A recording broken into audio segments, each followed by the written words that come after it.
Aloha, this meeting is called to order. My name is Malia Augustin. I serve as the chair for the Nānākuli Ma'ili Neighborhood Board, number 36.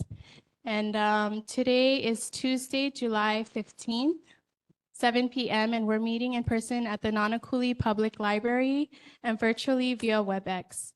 A neighborhood board meeting is a monthly forum between government representatives, elected officials, and members of the community. Members of the public have the right to submit testimony on any and all agenda items.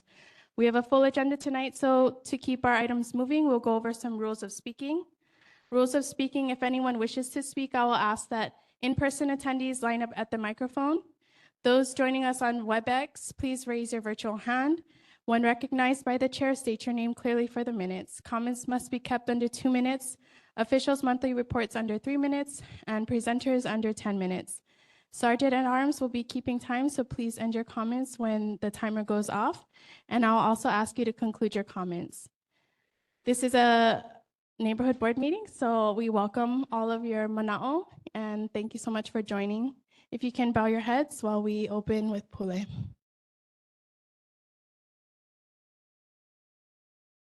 Dear Heavenly Father, we just thank you for this time.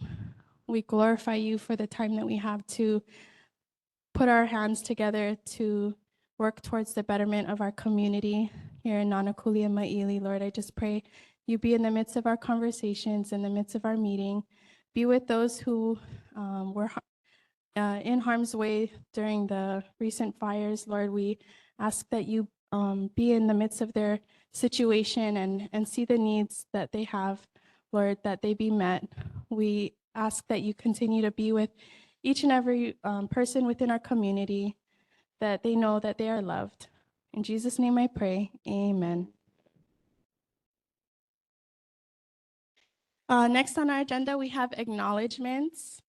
And so I just wanted to take some time to acknowledge our NCO, Neighborhood Commission Office, who did our initiation this month. And so congratulations to all of the newly elected board members. Neighborhood Commission Office provided all of the board members with a t-shirt, a bag with a bunch of supplies. So mahalo nui loa for all of that.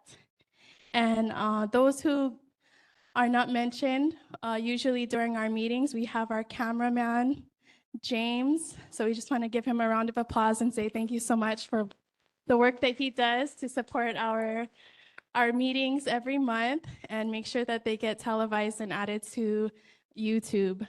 And tonight we have Anson, who's going to be helping us with NCO. So thank you so much, Anson. A couple of words from a board member in acknowledgements. I'm going to postpone until the fire department and police department show up because it concerns them. Thank you. So next on our agenda, we are going to be recognizing the new 2025 to 2027 board. And so I want to give everybody an opportunity to share who they are. We're going to go from right to left on the table here. And each person, if you can share your name, the community, either Nānākuli or Ma'ili, and what you like to provide to the community serving on the board here. Board member Ayo. Yeah. First of all, my first name is Paul. Last name spelled A-I-O, as you can see on the placard. I'm not originally from Nānākuli. I'm a resident in Nānākuli now. I live on 2nd Road, Lepeka Avenue. Been there since 2015. I married into Nānākuli, to be honest with you. My wife is from Nānākuli though, and her last name is Right. Like do the right thing. I married the right girl, if you want to use it that way. My background is this. I'm a retired law enforcement officer for 43 years. So my thing on this board is basically public health and public safety. That's where I'm coming from. That would be my mana'o, my knowledge of what I would love to give to the community, or how we can maintain or sustain safety in our community. Not just Nānākuli now. We're talking about the Waianae Moku, the whole west end of Waianae. That's basically who I am. Aloha, my name is Jermaine Myers. I'm born and raised on Nānākuli Hawaiian Homestead, and my grandparents on both sides are original settlers from 1930.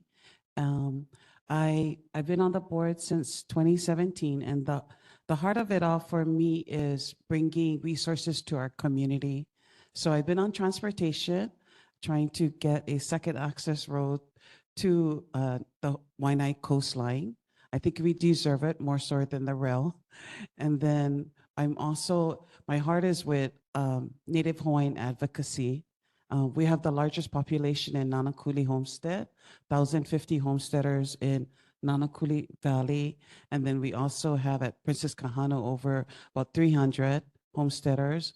And so we're the highest concentration of Native Hawaiians in the world. But we also are a very diverse community. We have farmers, we have longtime people that have been residents, not on homestead land, but along the Waianae coast. And it's important to me to advocate for everyone along the Waianae coastline. And so that's why I'm on the neighborhood board. And I mahalo you for electing all of us in order to serve you. Aloha, my name is Valerie Manoa. I am a resident of Nānākuli through way of the Big Island. So I'm a graduate of Kona Waiana on the Big Island. I also married the right person who was a Nānākuli resident. His Brian Manoa, his family lives on Fifth Road, and we were able to have a home right above the cemetery. We have raised 4 children in Nānākuli, and we are proud grandparents of 12, mo'opuna, who we have the opportunity to share Hawaiian culture with. With us as our family, we love music, we love hula, we love culture. I am a teacher at Kawaihona o Kana'awao for the past 3 years, and have taught throughout the Waianae Moku. This is my 29th year, I think, in education. I've also been an administrator as a vice principal and a preschool director up on Noholia Road. So I've had the opportunity to work with children from preschool age, 2-year-olds, up to our teens. So I love working with the children, learning along with them. I also love Aina. So I am a farmer. I love to grow things in my yard. If you know, when you pass Kawaihona, you see all the dragon fruit. That's our haumana who have planted those. The other thing that I have come to learn, love, and understand is our mo'olelo, especially of our moku of Waianae. And I hope that as we continue to grow as a community, we will embrace those things that our ancestors have treasured, and that we can hold them dear in our hearts too, so that we can perpetuate what they have started, what they have regained and restored for all of us in our moku. I have come to love Nānākuli, the people, the Aina, and all the talents that are here. And what I hope to be able to contribute to this board is the opportunity to lohe, to listen, to understand what the concerns are, and then find ways to provide resolutions, be it to sway for in different avenues, but to be able to bring out what is pono for our people here. So mahalo. Aloha, mai kako. My name is Malia Augustin. I currently serve as the chair for the neighborhood board. This is my 2nd term here serving. And I actually grew up serving on the neighborhood board. My family was part of establishing Nānākuli Ma'ili in 2008. And I was in the seats helping to set up and break down. So I really love serving my community and meeting people where they're at, understanding that everyone's going through different compounded issues. And so I'm here to listen and really just take on these concerns to help people try to find a solution in moving forward. So I currently work for the state, and I am really grateful that God's given me a platform to be able to serve in my capacity. So mahalo nui loa for your elected votes for us. Aloha. Oh, I'm from Nānākuli, sorry. I'm from Nānākuli, resident of Hawaiian Homestead. I'm fifth generation. My family's been here since the establishment of Homestead. And so I come from a generation of laymakers. Mahalo.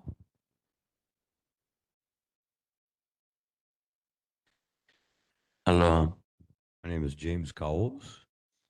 This is my second time around to serve on this board. I used to serve on the Waianae Neighborhood Board too when I lived in Waianae. I currently live on St. John's Road, right up the road from Miley Elementary School. I've lived there 20 plus years over there. My goal is for Miley, we have two representatives from Miley on this board, which is myself and Blessings.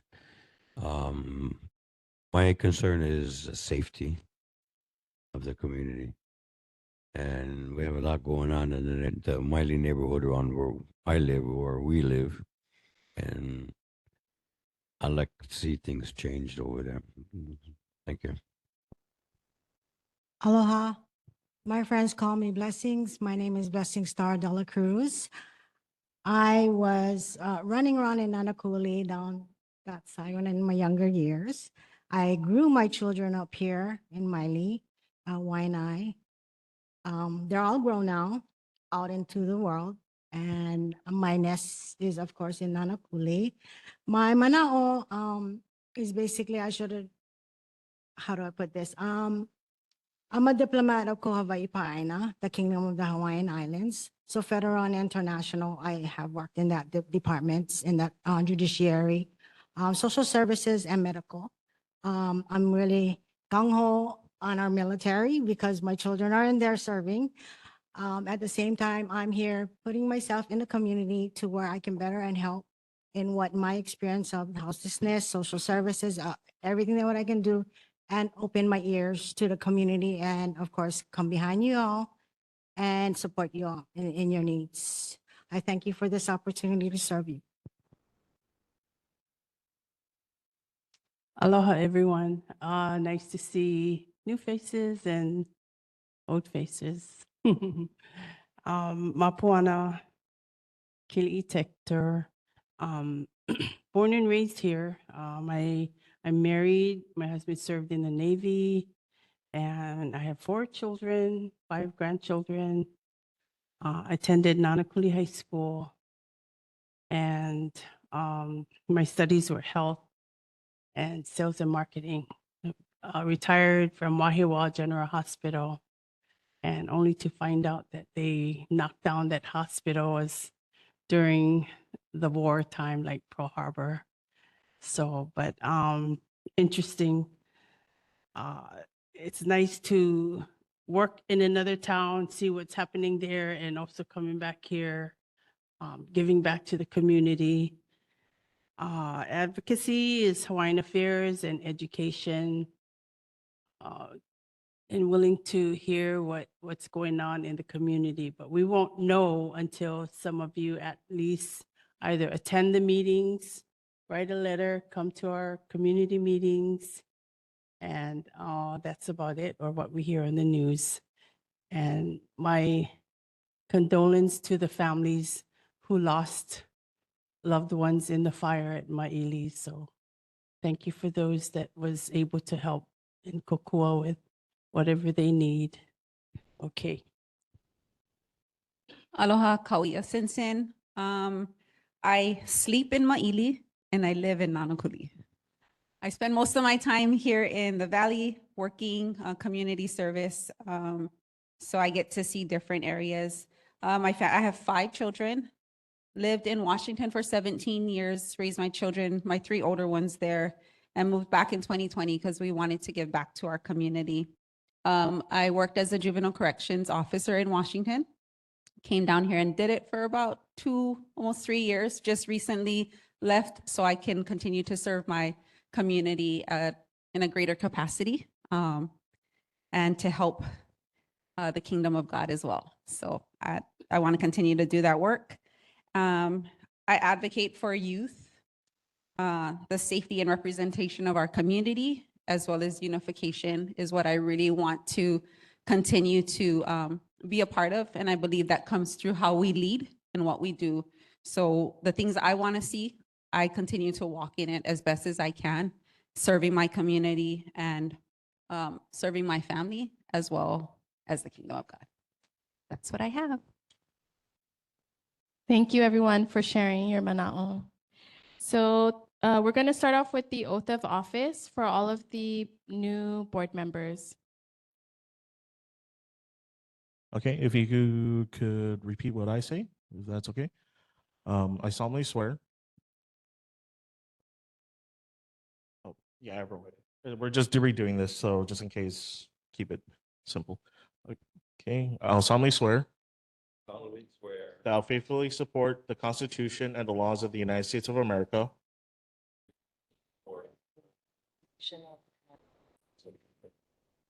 The Constitution and the law of the state of Hawaii.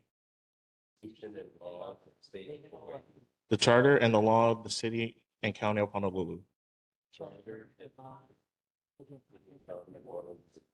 And the provisions of the neighborhood plan. And will conscientiously and impartially discharge my duties to the best of my ability as a member of the neighborhood boards. To which I've been elected. Okay. Okay, you are all official. Thank you so much.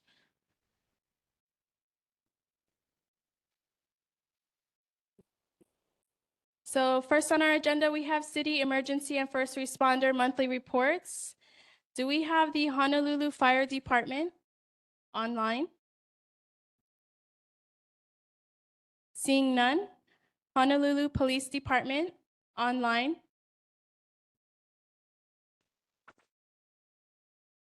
Hi, good evening. Can you hear me? Hear me okay? Yes. Okay, thank you. Good evening, Madam Chair, board members, members of the community, Corporal Pagan, the Honolulu Police Department, District 8 Community Precinct Team.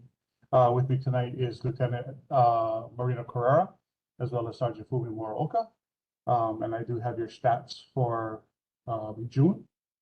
In June, we had 11 motor vehicle thefts, 1 in our area, 13 burglaries, 2 in our area, 89 thefts, 15 in our area, 25 unauthorized entries into a motor vehicle, 6 in our area, total of 739 citations.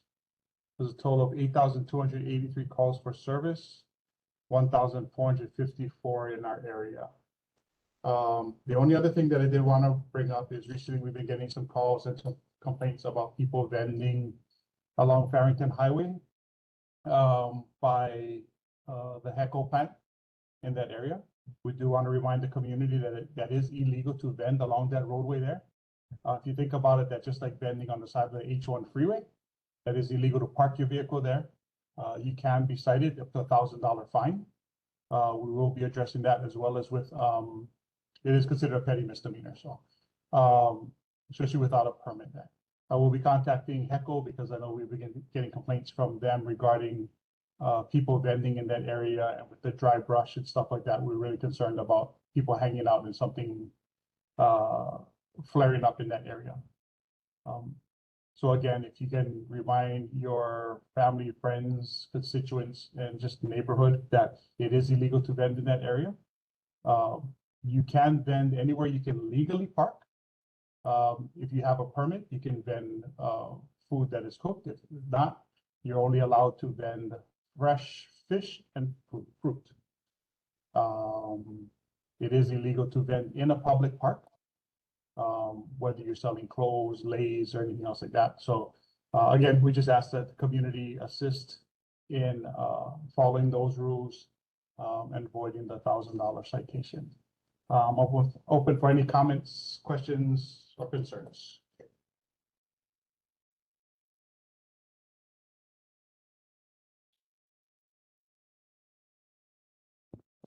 Thank you, Corporal Pragan.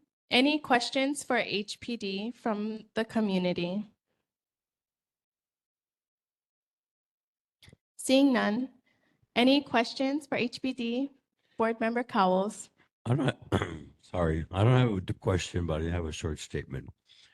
If you can pass on to all the officers that was working that fire in Miley, tell them that we as a community really appreciate their help that was there to help us. And it was very frustrating.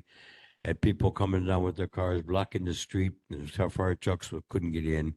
Had about 4 or 5 trucks behind them trying to get in. That people didn't want to move their cars. And the officers that were working that street, nobody was listening to them. So they came to me and asked me if I can assist them, since I do live in the neighborhood, if I can assist them to get people out of the way. And once we got that started, myself and Blessings, once we got that started, we finally got a lot of the people moving out of the way so the fire department can get in. But I just wanted to give props to the police officers that were working that day. They're getting very frustrated, and I understand why they were getting frustrated, and I don't blame them. But I want to give a shout out to all the officers that was working that day on the fire. Thank you. Thank you, sir. We'll pass it on to the watch commander. Appreciate the words of encouragement. Thank you. Thank you. Any questions for HPD from the board? Board Member Ayo? Were there any apprehensions or arrests for the burglaries? I have not been made aware of any arrests. So I don't know if the lieutenant, if you guys heard anything about any arrests regarding the burglaries in the area. Yeah, we'd have to look that up. Try and bring that next time.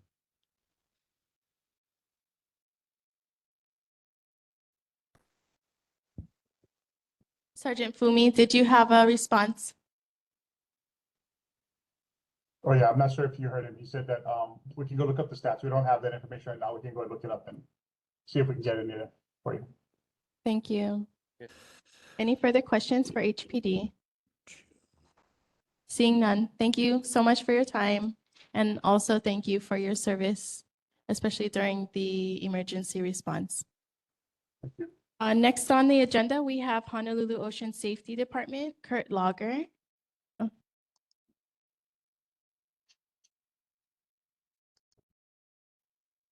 Thank you, board, for having us here. I'm not Kurt Lager, sorry. My first name is Kelly, my last name is Crone. I've been a lifeguard on the Leeward Coast since about '88. I'll give you the statistics for June. Kauai Point, we had 16,746 people. We had 2,585 preventions and 290 minor first aids. Nānākuli was 41,790 people attendance that month. We had about 6,000 preventions. We had about public contact was about 3,000 that the month of June. We also had a canoe race at Nānākuli Beach Park, so that's the spike in attendance. Miley, we had a attendance of 49,100 people. We had 3,500 preventive actions, and we had 172 minor first aids. We also had a canoe race there. Some of the incidents that we had for the month of June, we did have a drowning at Eva Beach, so we respond to Eva Beach also. That's part of our district. Eva Beach, we go all the way to Honolulu Harbor, so we responded there. Couple multiple shark incidents, shark sightings at Kauai Point, large sharks. We did have a large set that took out the canoes at Nānākuli Beach Park. The guards managed to get the canoes back to the canoe club. Everything worked out. Nānākuli Beach Park, we did have a large fight with about 10 males. HPD assisted and broke up the fight. And we also had a multiple spottings of monk seals, which is kind of a good thing for the Leeward Coast. They're kind of coming back. Another thing I will get, if I can get a email for the board, our junior lifeguard championships, I believe, is August 2nd. And I'd like to get you guys some pictures for the junior lifeguard championships. If I can just get one email and maybe you can forward them. Other than that, is there any questions? Thank you so much. Any questions for ocean safety? Board Member Myers. Thank you, Chair.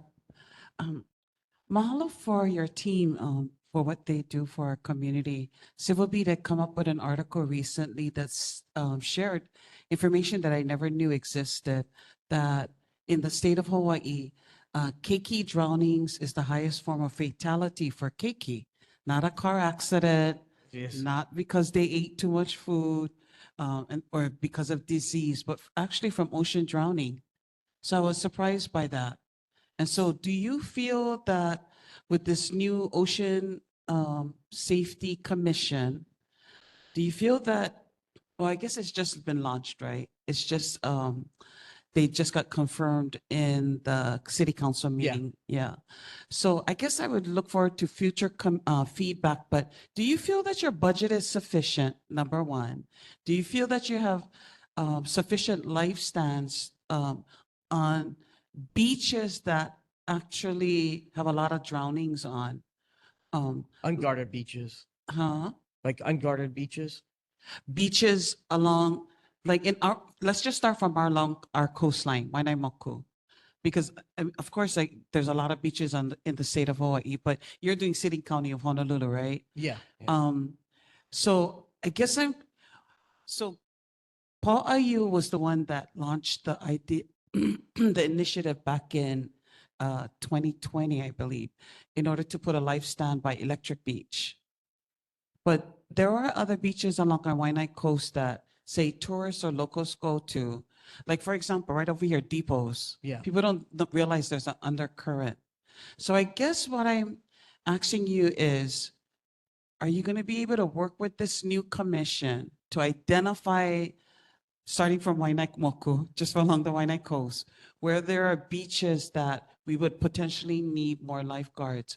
But do you feel that you, even if they gave you the money for staffing and etc., do you feel that you would have enough lifeguards that are coming up or that are actually on the island that would take the positions?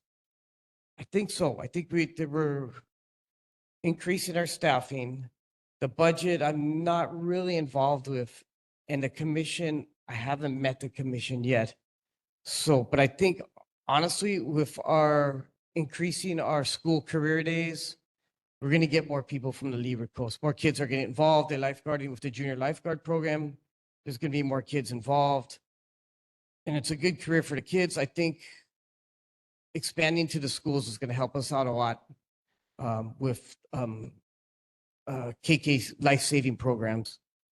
I think that's a good start from the beginning. I haven't met the commission. That's the $1 million question right now. I haven't met with any of them. You make a good point about Kiki life saving. So I know when I was little, we had about crossing the street. Yeah. There was that. So is there some type of curriculum that you feel that Department of Education can use in order to promote Kiki safety in the ocean? Well, we do we do career days with all the high schools. And honestly, if we probably increased it to 4 times a year, every semester, I think that would help. And we can work on that with the DOE. Okay. My last comment is that when we were in summer fun, and during the summertime, for those of us, our parents enrolled us in summer fun, of course, there was always beach going. And then, but we learned how to swim just from being local. We learned how to swim. Our parents just threw us in the ocean and we had to figure out how to swim back to shore. But I guess I'm hoping that through the commission, number one, there could be more education on drownings to the commission, but on number two, on how can you have different programs, not just life stands, in order to promote Kiki's safety in the ocean. I think when the commission comes out, I could totally address that to commission. I Yeah. think, like, I don't think there's gonna be any problem with my staff going to like the high schools, the elementary schools, intermediate schools, bringing information to everybody. I don't think that'll be a problem. I just need to like meet with the commission. That's the kind of the $1 million question right now. Yeah. Okay. Well, you do definitely have my support on this board, and I think other board members as well. And continue to give us feedback as you come back about the commission and about different initiatives that you feel our neighborhood board could support No, in order to definitely. support you. No, thanks for having us here. Like, it's a big step for us because we're a brand new department and we just hired, I don't know who it is, a PIO officer, information officer. So I think they start tomorrow. So that's a start. So, Mahalo. all right, Mahalo. thank you. Mahalo. Mahalo again. Any further questions from the board? Board Member Ayo. How many lifeguards at Kahi Point, Electric Beach on duty from whenever they start, I guess, We 9 started, it's to 5? 2 lifeguards from 8 till 6:30. Okay. And it. we have 2 lieutenant trucks. One goes from Miley Point to all the way to Honolulu Harbor. The other goes from Miley Point all the way to Kaina Point. Okay. Okay. And then That's it. 2 rescue skis. One from Polina that goes all the way to Honolulu Harbor to Miley Point, and the other rescue ski goes from Miley Point all the way to Kaina Point. And the only reason why I brought that question up, folks, is because I'm on the water, so I get to see what he's talking about. And maybe a lot of people don't see it, but if you're on the water and you're paddling, I paddle, you'll see that what they're doing is patrolling the water. And people don't know that, but they're actually patrolling the water because there are some people that are going to be way out there that need help, and they'll be the first responders from the jet skis. I don't know if people knew that, but the first responders are the jet ski guys. Thank you, sir. Thank you so much. Any questions from the community? Seeing none. I do have a hand raised. Sergeant Fumi. Yeah, I just wanted to answer that question that board member Ayo asked regarding burglary arrests. There were 3 in our district. I'm not sure if they were arrests made, like from ongoing active cases at the scene, or if they were made after investigation by the detectives. But I just wanted to answer the question. I was able to look it up. So 3 for the month of June. Hope that answers the question. Thank you. Thank you. Okay. Mahalo HPD. Mahalo Ocean Safety. Mahalo again for appreciate- having us here. Take care. Next on the agenda, we have election of officers, and Anson's going to go ahead and run the election process. Okay, do you guys know how this usually works? So with election of officers, we just do, there will be one board member. You can either self-nominate or nominate another board member to be chair, vice chair, secretary, treasurer, or sergeant of arms. Do you guys need help with understanding which role is it? Are you going to do it one at a time? Oh yeah, I'm gonna do it one at a time. Okay. Okay, so we're gonna do chair. Who wants to vote for the chair? I'd like to nominate someone. Okay. I'd like to nominate Malia for chair. You can either accept it or, Accept. what's your name? Sorry, it's Jermaine. Jermaine. Myers. Okay. Oh, there's no need for a second while we're doing this. Okay. Okay, so when I call your name, please say Malia. Okay, Paul? For the chair. Yeah, this is for the Yeah. chair. Malia. Oh, wait. Is there any other nominations for chair or? Okay. Okay, we can close that. Okay, when I call your name, please say Malia for chair. Okay, Paul? Okay. Yeah, Malia for chair. Oh, 5 minutes. Malia for chair. okay.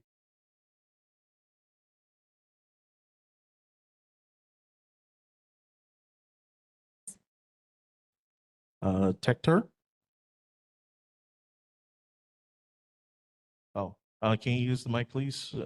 When say Augustine, if you want her to be the chair. Augustine, sorry. Okay. Carlos?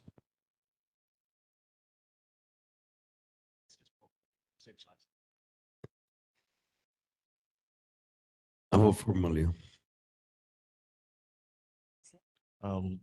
Dela Cruz?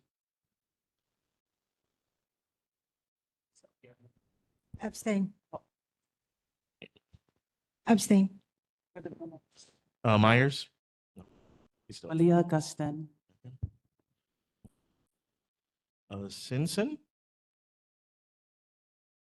Okay. Manoa? Malia Augustin. Okay. Hano, are you online still or absent? Okay. Okay, that's, yep. That's 1, 2. That's 7. She is still the chair. Okay. We'll do now the vice chair. Who wants to be vice chair? Yeah. Any nomination for vice chair? Any nomination for vice chair? Okay. You do self nomination. Self-nominate.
Meeting call to order. Sorry for the gap. We had technical difficulties. We're going to continue with the election of officers, moving forward with the vice chair. Any further nominations? Those not present, unable to be nominated. We have a self-nomination for Dela Cruz. And any other nominations for vice chair? Self-nomination for Cowles. Yeah, me. And I would like to nominate Valerie May Manoa For vice chair. for vice chair.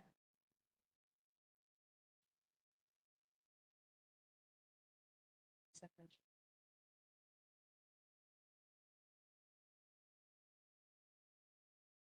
Any further nominations?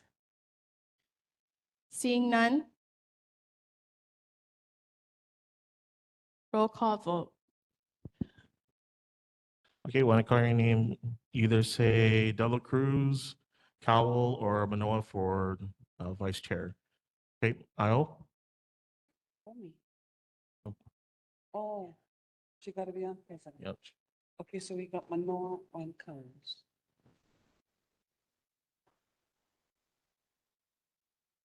Okay. Manoa. Noah. Okay. Okay. Augustine. Manoa. Okay. Tector. Is the mic? Cowles. Okay. Cowles. Cowles.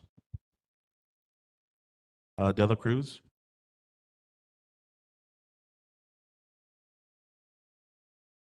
You still have to do this. Dela Cruz. Okay. Myers. Manoa. Simpson. Manoa. Manoa. Manoa. Manoa. Okay, she has 5 votes. That means Manoa is the vice chair. Thank you. Next on for election of officers, do we have any nominations for secretary? Nominations for secretary. I want to nominate Jermaine Myers. We have a nomination for Jermaine Myers. Any further nominations for secretary? Seeing none.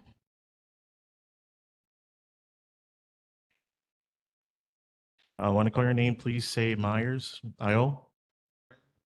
Okay. Augustine. Myers. Okay. Tector. Myers. Cowles. Abstain. Okay. De La Cruz. Abstain. Okay. Myers. Myers. Okay. Asinson. Myers. Manoa. Myers. Okay. That's 6 votes for yes. Myers is the secretary now. Thank you. Next on election of officers, we have the treasurer. Any nominations for treasurer? I'd like to nominate Paul Ayu for treasurer. Paul Io for treasurer. Any further nominations for treasurer? Can I say something? I'm not good with money. I'm being honest. I'm being honest right up front. So you don't want me in charge. You can accept or decline. You can accept or decline. You can accept or No. Decline. I'm sorry, decline. Decline. Okay. Any further nominations for treasurer? I nominate Cowles for treasurer. Nomination for James Cowles for treasurer.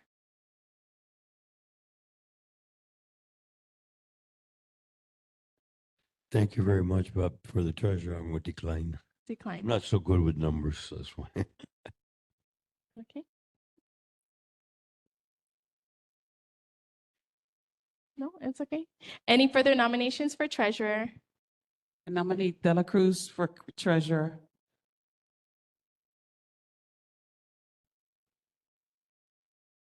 I accept. Okay.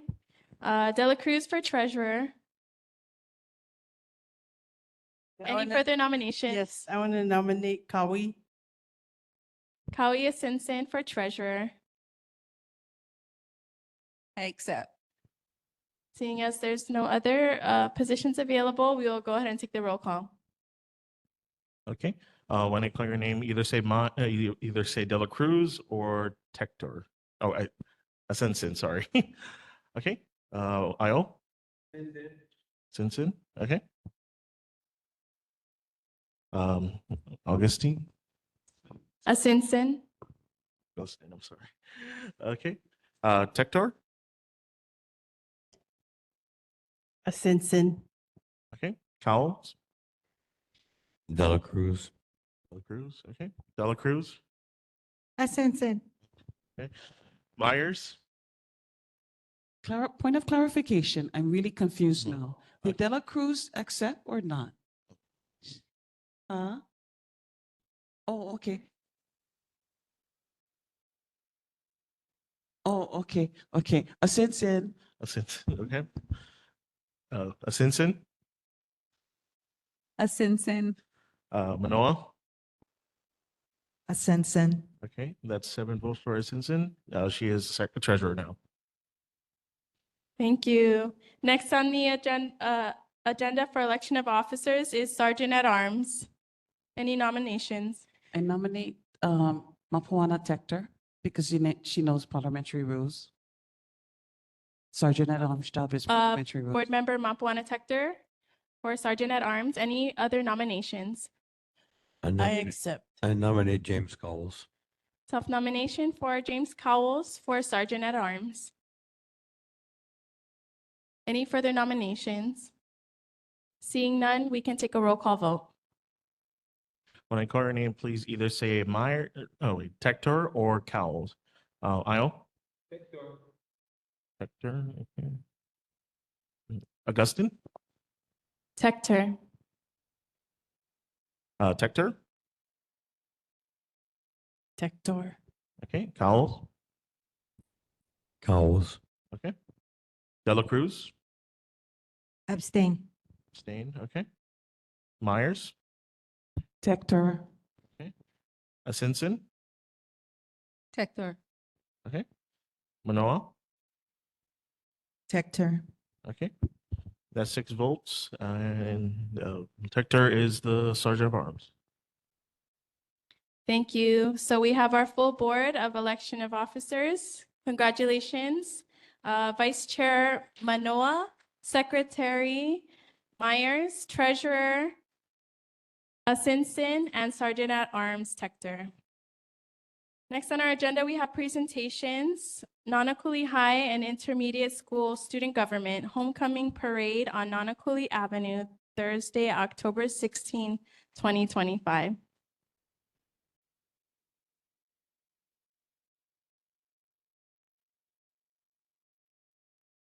Aloha, Chair and board members. My name is Haston Jesus.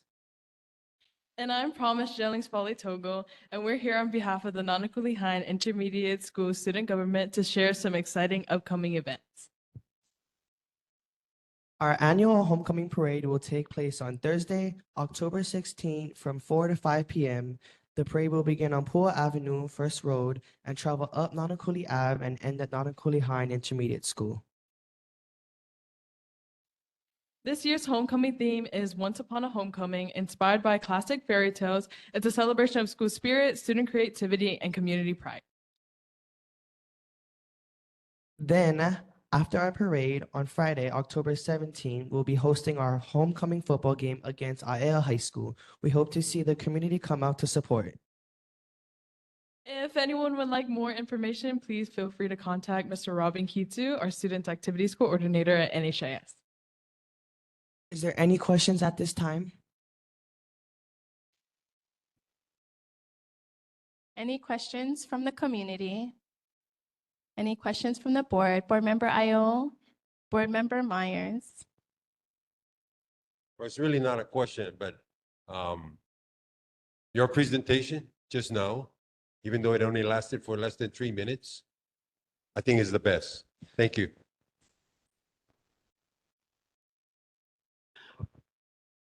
so you said the theme, but I didn't hear what you were saying. What was the theme?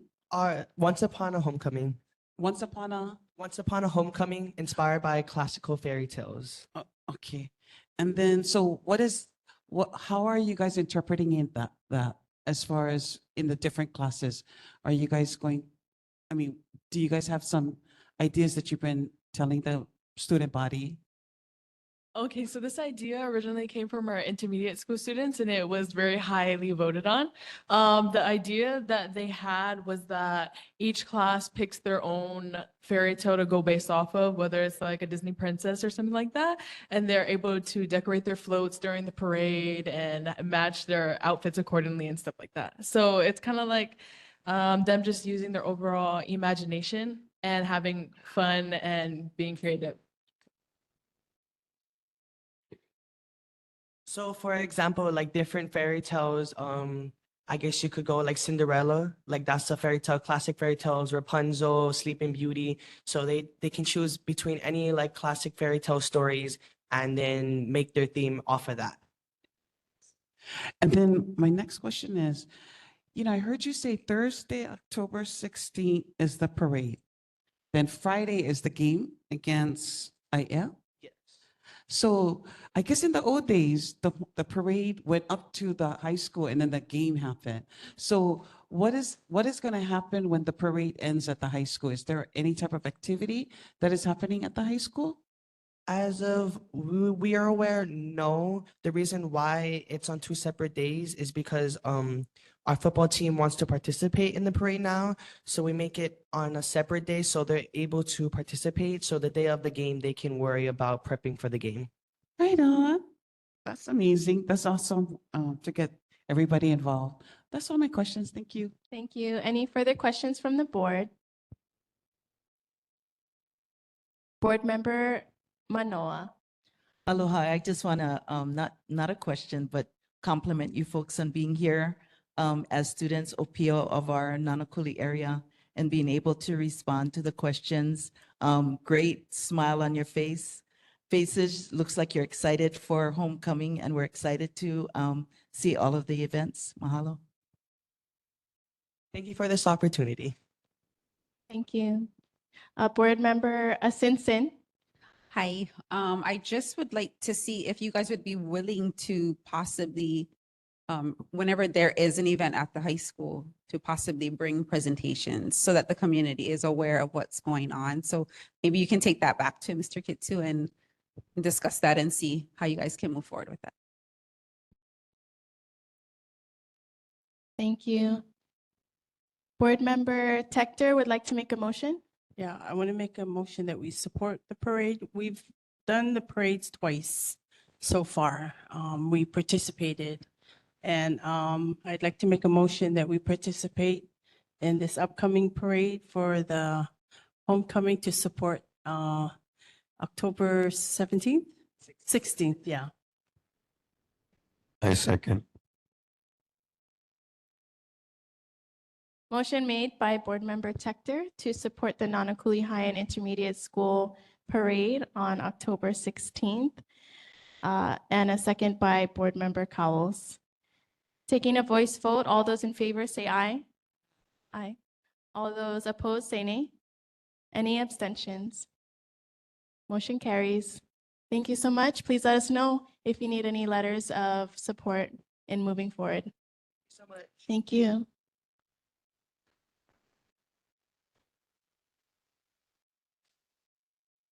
Next on our agenda, we have Hawaii Key, member of BW Digital, Fiber Optic Submarine Cable Landing Facilities Project follow-up by David Slesser, Gina Boherier, and Leah Hoff.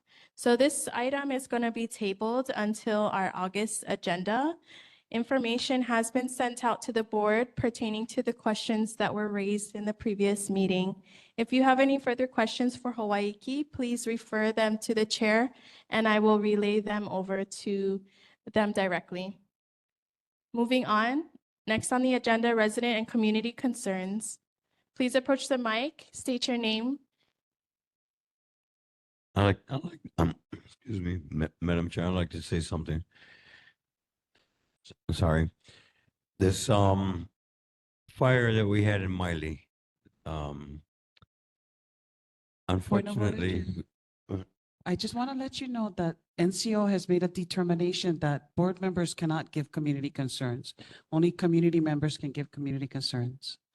So we received an email from Neighborhood Commission Office. So now that you're a board member, I want you to know that that's the determination of the Office of Information Practice, not us, regarding compliance with Sunshine Law. Okay. Thank you. Board Member Cowles, just to complete your sentence and we'll move forward.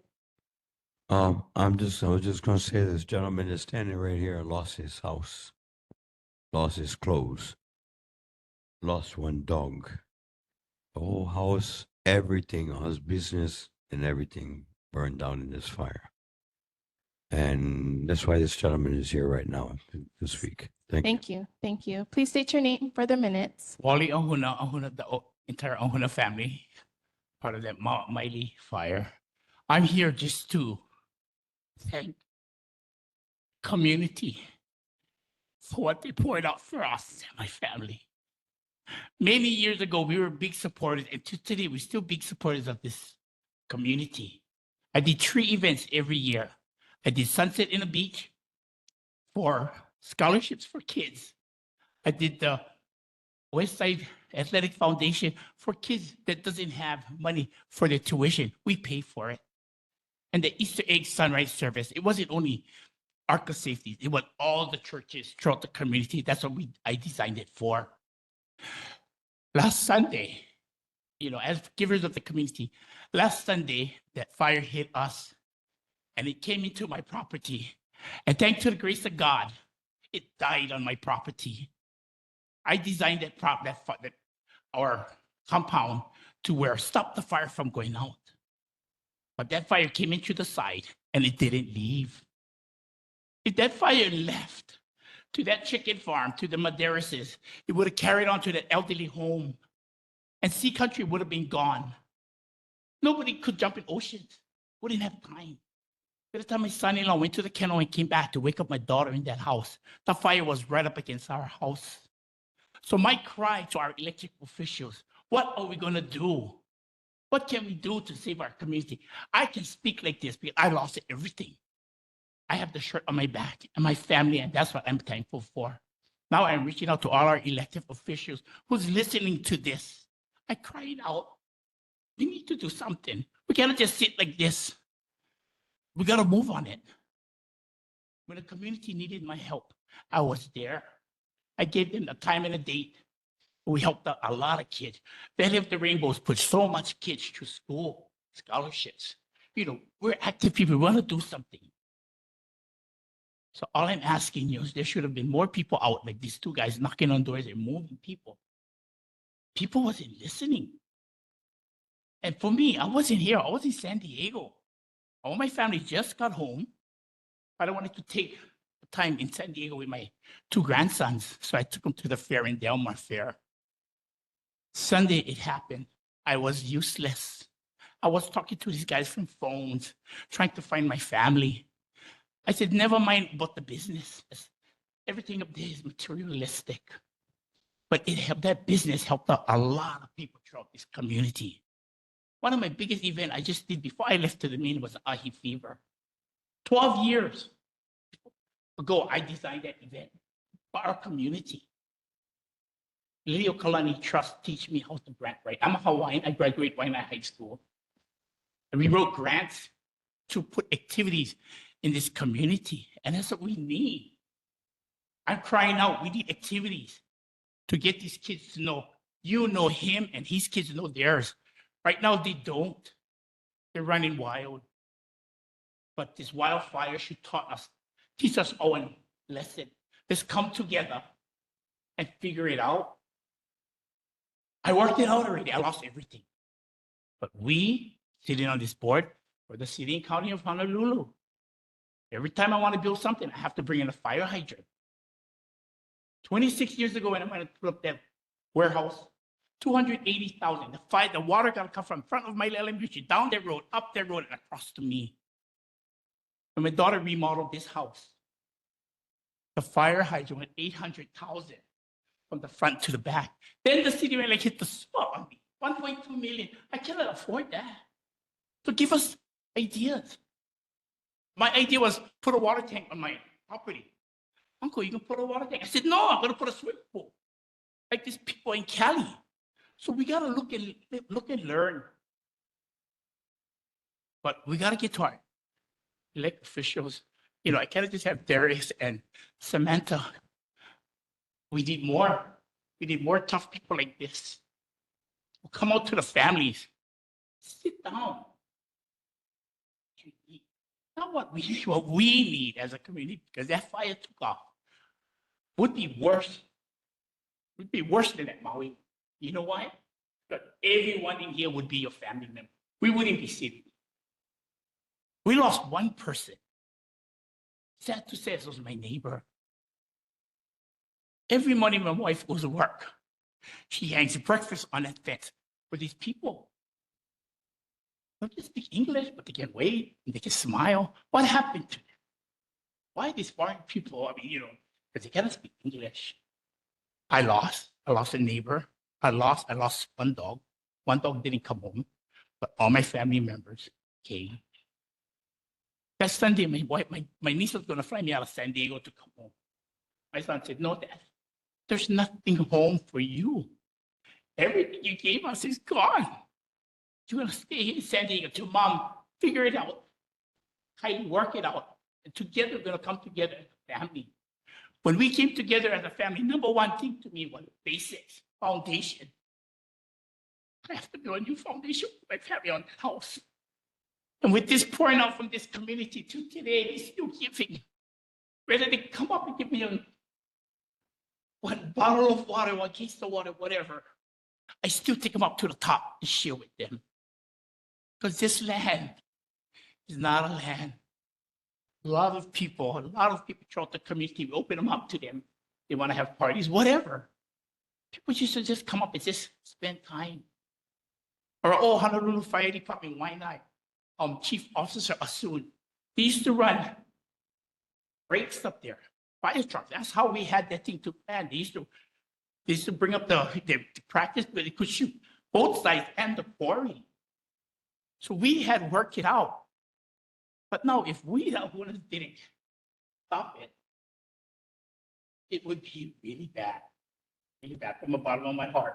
I think every one of you, whoever did Cash App, Venmo, a case of water, a case of soda, whatever there is, and brought up. I aloha you guys. But we as a community need to stand together and figure this thing out so we all can work out a game plan for it. And it could be right up here in this valley. Take me as an example. I have nothing. I can speak like this. But I'm not your pride. I'm just thanking each and every one of you. Whether you sent us a prayer and you said, oh my God, I did that. Smile. Me and my entire Okuna family. Thank you.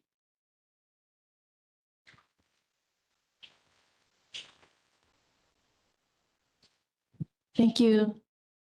Our heart really goes out to your ohana. And if anybody would like to donate, they do have a GoFundMe account online under the Ahuna family who had lost their entire property and dog during the Ma'ili fires last Sunday. So if you would like to donate, please look it up online and we can drop the link in the chat. Any further community concerns? Please approach the mic.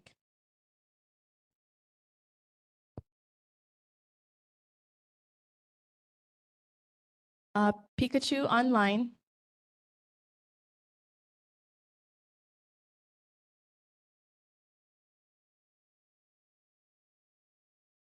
Hello, can you guys hear me? Am I coming in now? Can you guys hear me? Good. Okay, yeah, I'll make it quick and simple. So I found the Epstein client list. It's on the DG, Department of Justice website from Pam Bondi. So I can confirm with all of you, I sent my testimony to police commissioners. I found the 180-page fight log. You can click on the link. I'll put the link in the chat box below. You can see all the names: Tom Hanks, Julia Roberts, Donald Trump's on the list multiple times. So the Attorney General is corrupt. So is the DOJ. So is the FBI. I can 100% prove it. I put it on Facebook, Instagram. We'll be making a whole YouTube video. So whatever the news is telling you, lying to you, Republican, Democrat, I don't really care at this point because they're compromising our children's safety. You just heard OG talk about the fire safety. I don't trust the government. I don't trust the people and politicians because they lie to me all the time. They lie to the public, burn the money, and the city council is going to Japan, traveling to Portugal, all kind of trips with no accountability. When we go to confess, they don't give a crap what I say, the Salcidos say. They're burning through the money. Chief Joe Logan suing the city and county because they're not going to pay him the next 2 years of his stuff. So I'm very concerned about what's going down. I love Nānākuli because you guys are definitely more efficient than our board. We couldn't get no committees done. We can't get no hearings, can't get nothing on agenda. So I thank all of you guys for at least listening to everybody, taking the time, and mahalo for you guys' hard work. Mahalo. Another hand online, Salcedo.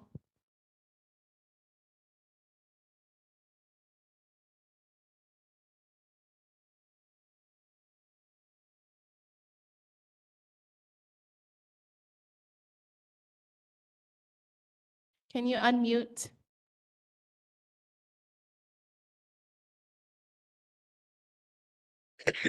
First of all, I'd like to thank the board to allowing the Ahuna to speak up. I mean, it's a tragic thing, but I just want people to take out their pencils right now and their pens, because on the 1249 Dukes Law has been signed, and Governor at 1337, but relating to agriculture crime, Act 235. There's a agriculture tip line 24/7. So the number for the agriculture tip line 24/7 is 808. This is very important for the community. 427-3323. Goes directly to the Department of Law, State Department. It goes straight directly to the State Department of Law Enforcement. And that's a 24/7. So that is very important. And I got to say this: see something, say something. Don't sit there and just allow it to continue happening.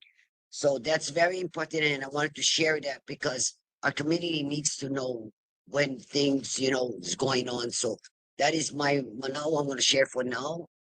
And once again, board, I thank you folks for allowing the Ahuna family. I know them from we grew up together, and unfortunately, but we do have to pay attention to what's fire mitigations going on.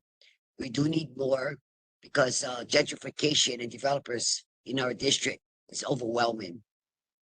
And we need to stop. We don't even have the infrastructures to protect ourselves. When enough is enough, Park Hill, the accidents, including Fountain Highway, stranded so much people who had doctor's appointments that were scheduled 3 to 6 months ahead. They could not make it. They were trapped. It's a sad thing that we have to face. So we as a community needs to stop putting our foot down and say enough is enough. We got to think about our kupunas, our children, and our safety. The 96792, the whole west side, we have to think about our safety, not about developing for other people and other communities or countries. So that's all I have to say. Mahalo. Mahalo. Any other resident community concerns?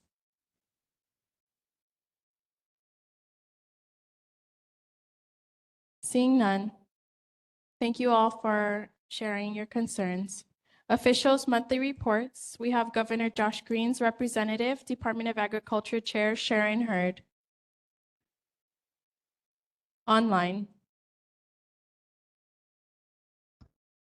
Can you hear me? Yes. Okay, so thank you. I'm sorry, I'm having problem with my camera. I'm going to echo what Calais Salcedo said regarding an update from the governor. He signed the bill on June 27th. Act 235 is now law.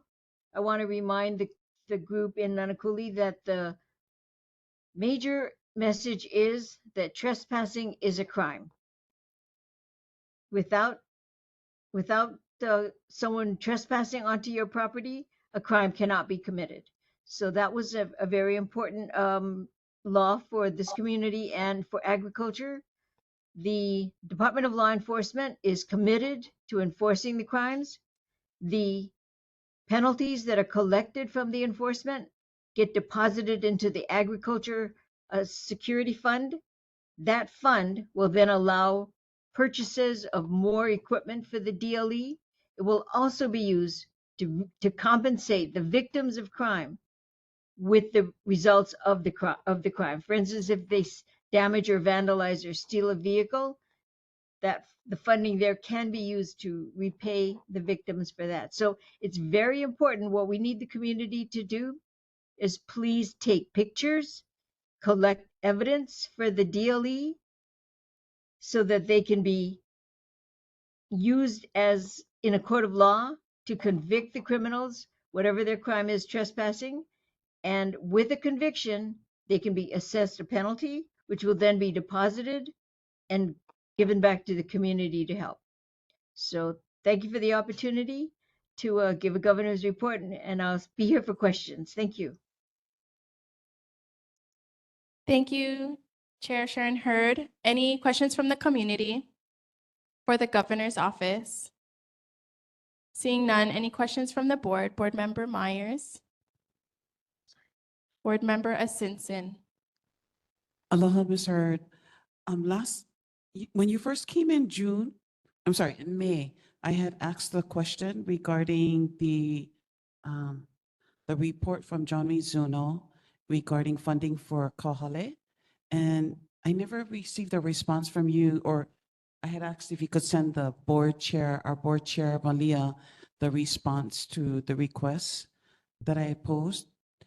You know, I Could you do send us- remember that. I do remember that. And I apologize for that. I was with Gary then, if you remember.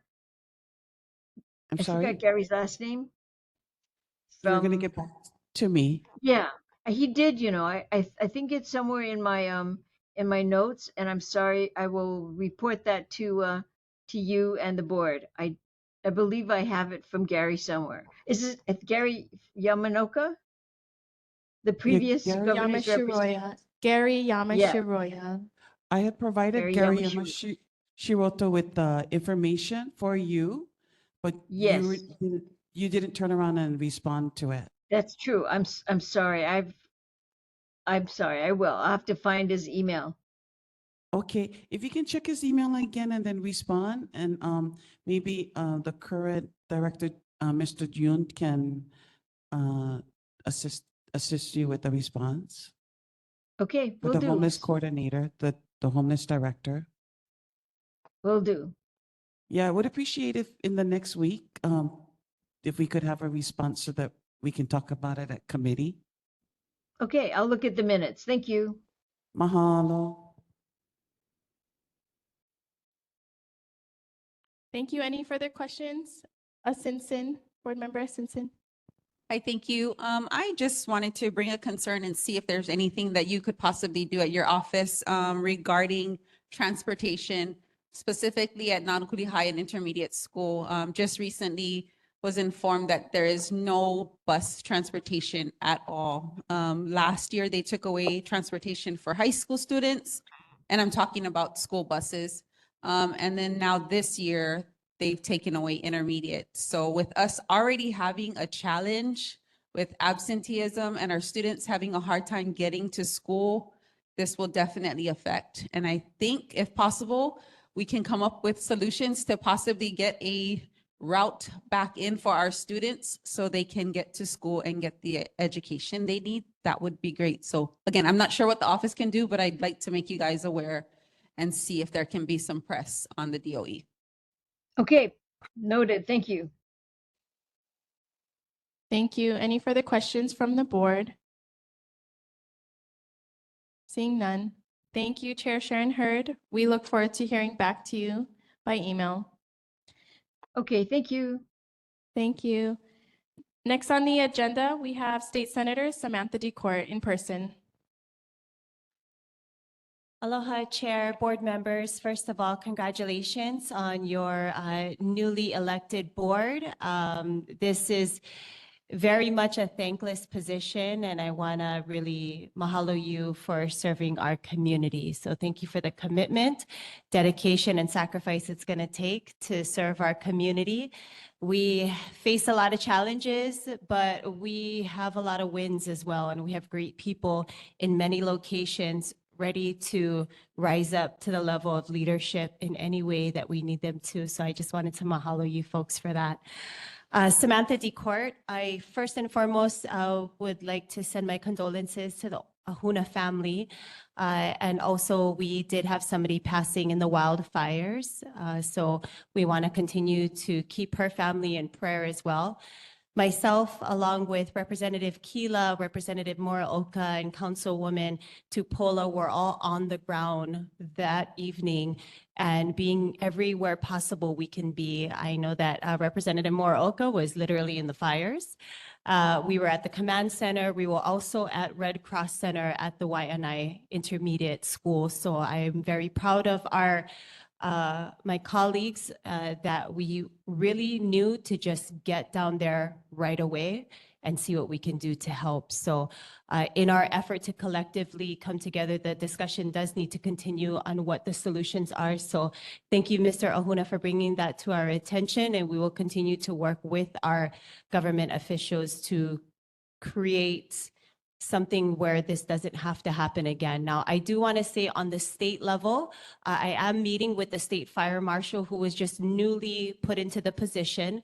So I am going to be having that discussion with her on what we can do on the state level and how we can collaborate with Department of Transportation to make sure that we have proper egress to get out of the moku if we need to exit. Right now, we are only one way in, one way out. So something happens in Nānākuli, we're trapped. This is a situation I've continued to raise the alarm on, but we'll continue to push that forward as well. I did go door to door 2 days after the fires just to check, well, 1 day after the fires, just to check on the residents in the area. I understood some of our residents did not want to leave when they were asked to evacuate. And I really want to politely encourage our community that when HFD does give an evacuation notice, that it's important we leave immediately, because the longer that our first responders have to stay at a door convincing residents that they need to leave because of public safety is a major concern, it only delays them from moving on to the next resident and the next resident. So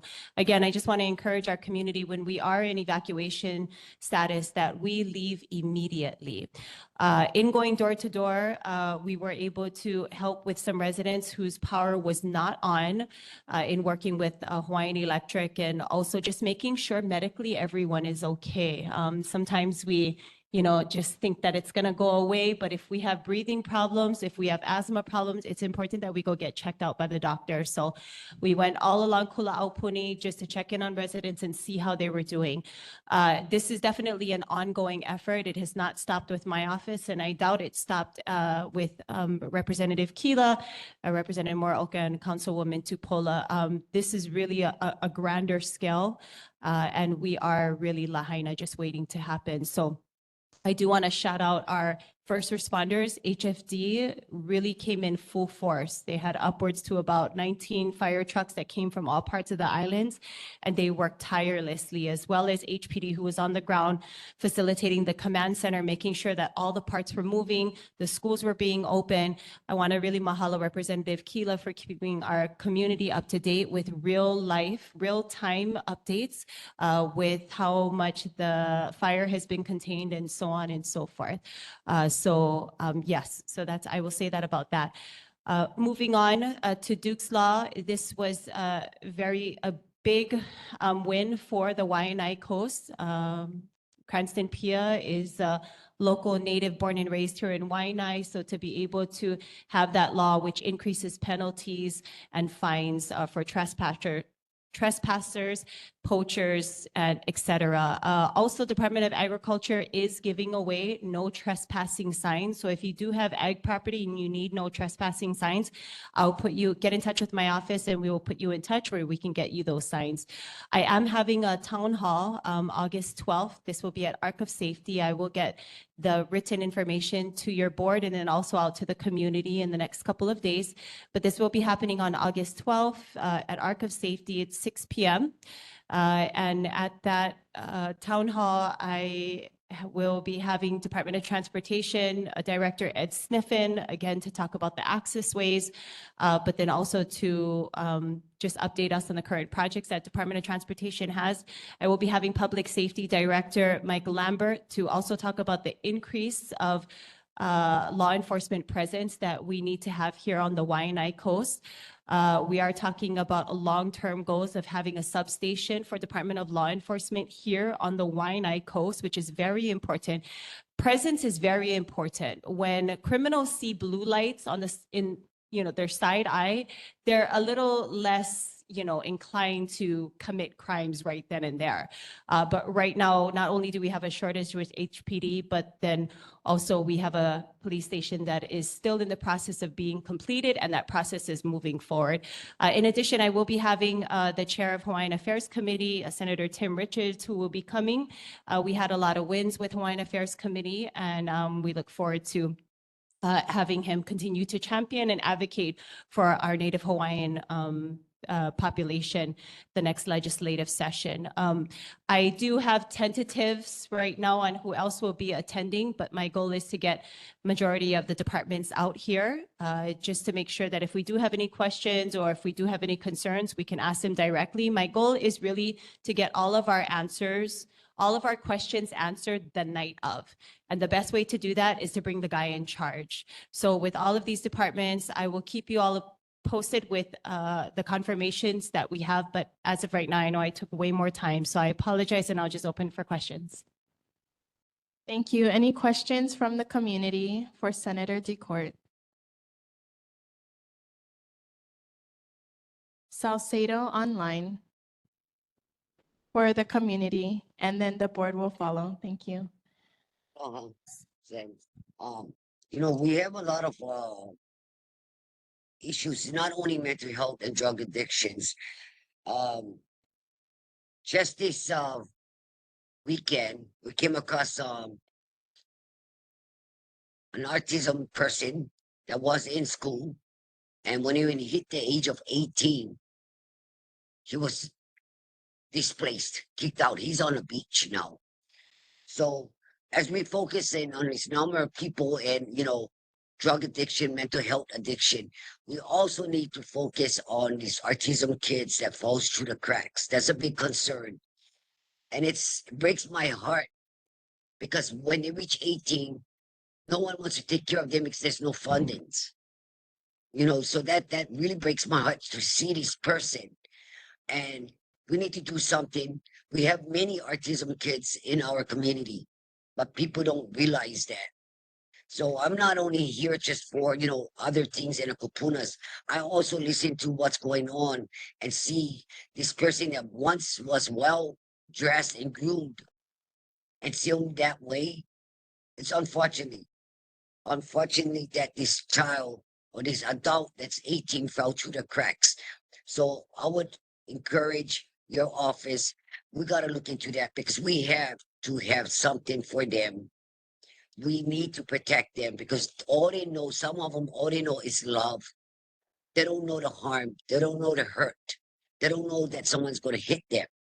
They're in danger in our own community. How do we protect those autism kids? I'm reaching out to you folks because we need to help them.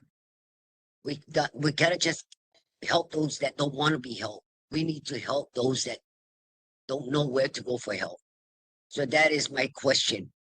Please help the autism kids and autism adults that falls through the cracks. 18 years old, they're adults. Once the money runs out, they fall through the cracks.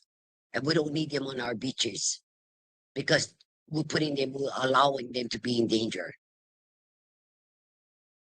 That's all I have to say. So we need to do something for them. Mahalo. Thank you, will do. Thank you. No further questions from the community. From the board, any questions? Board Member Tector, Board Member Asinsin, Board Member Meyer. Aloha. Thank you for your good work and hard work, because waking up and taking that drive is a chore, just the same.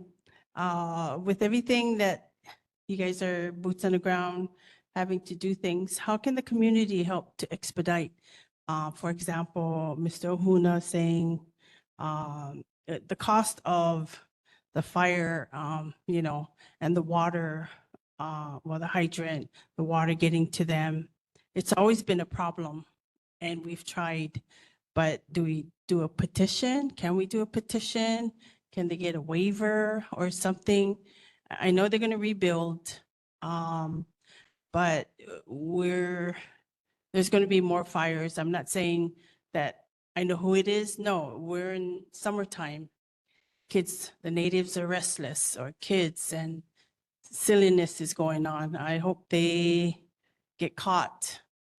Sad, but if they know it, so how can we help these families that were affected? Because even our ridge, Nānākuli Ridge, if they didn't peel that, it would have gone down to our house.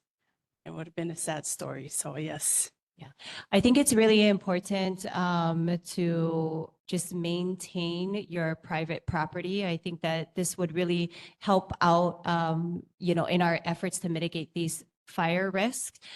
Because there's a lot of fuel loads, a lot of piles that are on private property, and we can get HFD involved and we can help to send reminders, but for the most part, I think it would be a really big help if private owners would just maintain their yards and remove any fuel loads that are there. Fuel loads are like piles of trash.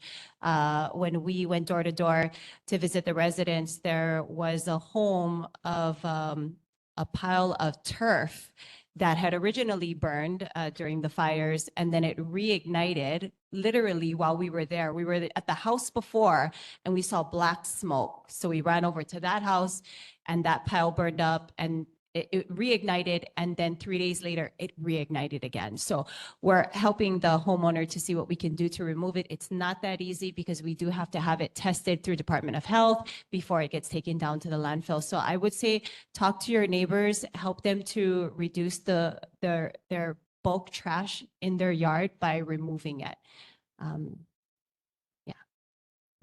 Thank you. Board Member Asinsin. Hi, thank you for your work.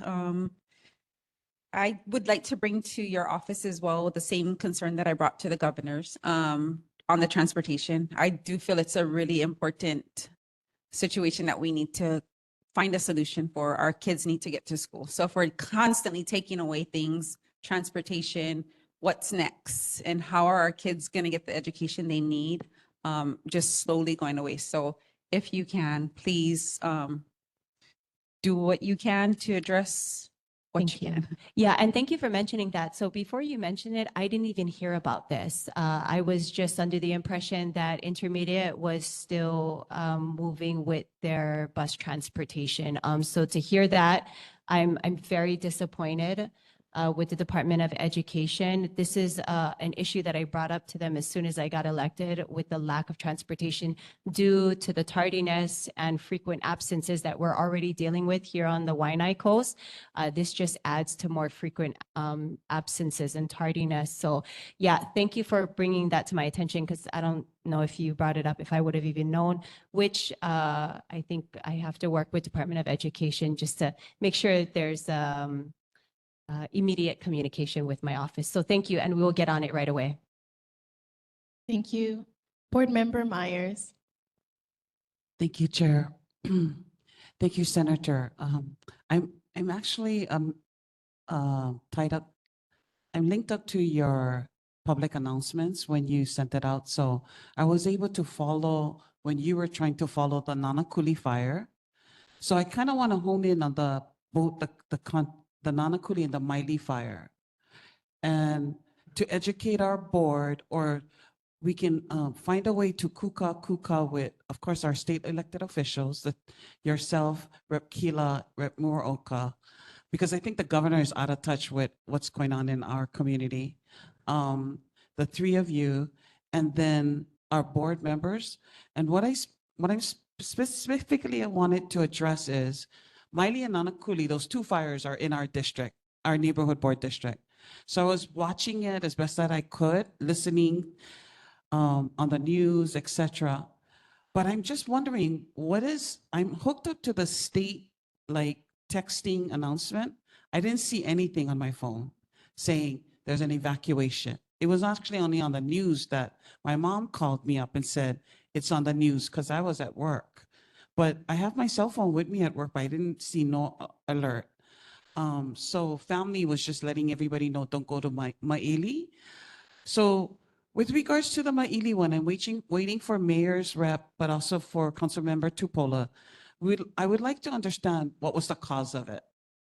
And then I'm so grateful to Mr. Ohuna for sharing how the fire was actually stopped and contained on his property. And so it didn't go further into the community. But I did hear that there were evacuations, but people didn't want to evacuate because they didn't want their homes to be looted. And so I'm confused about when they were saying evacuate, where would they go? Further into Waianae to Waianae High? Ma'ili Elementary is within the zone of where the fire was? Or do they come to Nānākuli? Like, that's the game plan that I'm trying to find out. And then I'm trying to find out how can we actually, our community, get hooked up to HAIMA, Hawaii State Emergency Management. And so how, because that is an emergency for us because we're gridlocked in Farrington Highway. So when it came to the Nānākuli fire, I was at the village and I could actually smell the smoke. It was coming down into the area, come down to the library area. So if school was in, it would have come into the schools, the smell, etc. So again, if it's on that range, that mountain, and it was a school day, do we evacuate to Nānākuli High when it's actually heading towards Nānākuli High? So what is the game plan as far as for evacuation? That's number one. A realistic evacuation for our community, a game plan. Number two is notification. How do we get, HPD, they tell us to sign up for these things, but I don't see nothing when there's a time of critical. So those are the things I think we need to address and stitch up as far as really find out how can we come to real solutions. Thank you for that. So Department of Emergency Management, that is a city agency, was the ones who sent out the evacuations. They're the ones that make the call. HFD and HPD are first responders, they're boots on the ground. I unfortunately, and I am also signed up with their notifications. However, I did not get a notice, which was a concern that I had brought up. And if we do have to get our community to go to their website and sign up, that is not an effective way to rally up the community to make sure that they get these notices. So I'm working with HAIMA to see what we can do to get better communication out to our residents. So we only pretty much have jurisdiction over the state agencies, which is HAIMA. So Administrator Burrows was out of town at the time. His next in command deputy did contact me the next day. However, I am working with them to just get a little bit of a quicker response. I was calling every state agency you could ever imagine at that time. Some answered and some didn't. And I'm very frustrated with the system of those that did not and did not even call me back. So my office and I are very much on that, and we'll see what we can do with the state side to make sure that those alerts get out, because there should be some kind of partnership with the cell phone carriers that these messages go out immediately, and we can't wait for people to sign up for notifications. That's very unrealistic in our coast. Majority of our residents are not very tech savvy. We have a lot of pupuna here. They don't have smartphones. Some of them don't even have cell phones. So the agencies are gonna need to know how to work on our level as opposed to the very few that sign up. But even I was signed up and I did not get an alert. So I was very upset about that. But I'll keep you posted with the state agencies on how we can move effectively. As example, maybe cell phone towers are down. What is the next phase and the next phase? As far as where they were told to evacuate, that I'm not sure. I believe Councilmember Tupola might have more information on that, or maybe Representative Kila. But I know that Waianae Intermediate was open for shelter where they could go for that. Thank you. And keep in mind, bus route number 403, it's a shuttle. It goes up Nānākuli Valley, come down Haleakala, and then it goes to Hakimo Pa'akea. And so they would have gone right by the Ahuna property in that area. So I don't know what happened to 403 that day, but anybody that just trying to get from Waianae Mall to Nānākuli and vice versa, usually traverses 403. I notice a lot of the farmers use 403 to get from Hakimo down to Farrington Highway. And so that's another part of the infrastructure that we have to take into consideration for any type of emergency, and why the communication. I think maybe that's something for legislature, like in every moku, like as the technology is advancing, how can we use that technology in order to address each moku? Because we are self-contained, right, when you pass Ko'olina for our area. So the whole point of my mom calling me was, if I was gonna go Kihele down Waianae, don't do it, because I'm gonna be going into traffic and people are trying to evacuate out of that area. So try to keep the highways and byways free. That's a good point. Thank you so much. I'll follow up on that. Thank you. Board Member Dela Cruz. Hi, Senator. I was one of the first responders along with James with HPD there. And I have to add that I was very disappointed of how the state and the city reacted to the community in aspect of the fires. Now, it was fortunate that me and James was there with the first responders with HPD there. The fire department was not there for it. Took a little bit while, but I got the notification on my phone. And like you said, not all of our members, our community members have these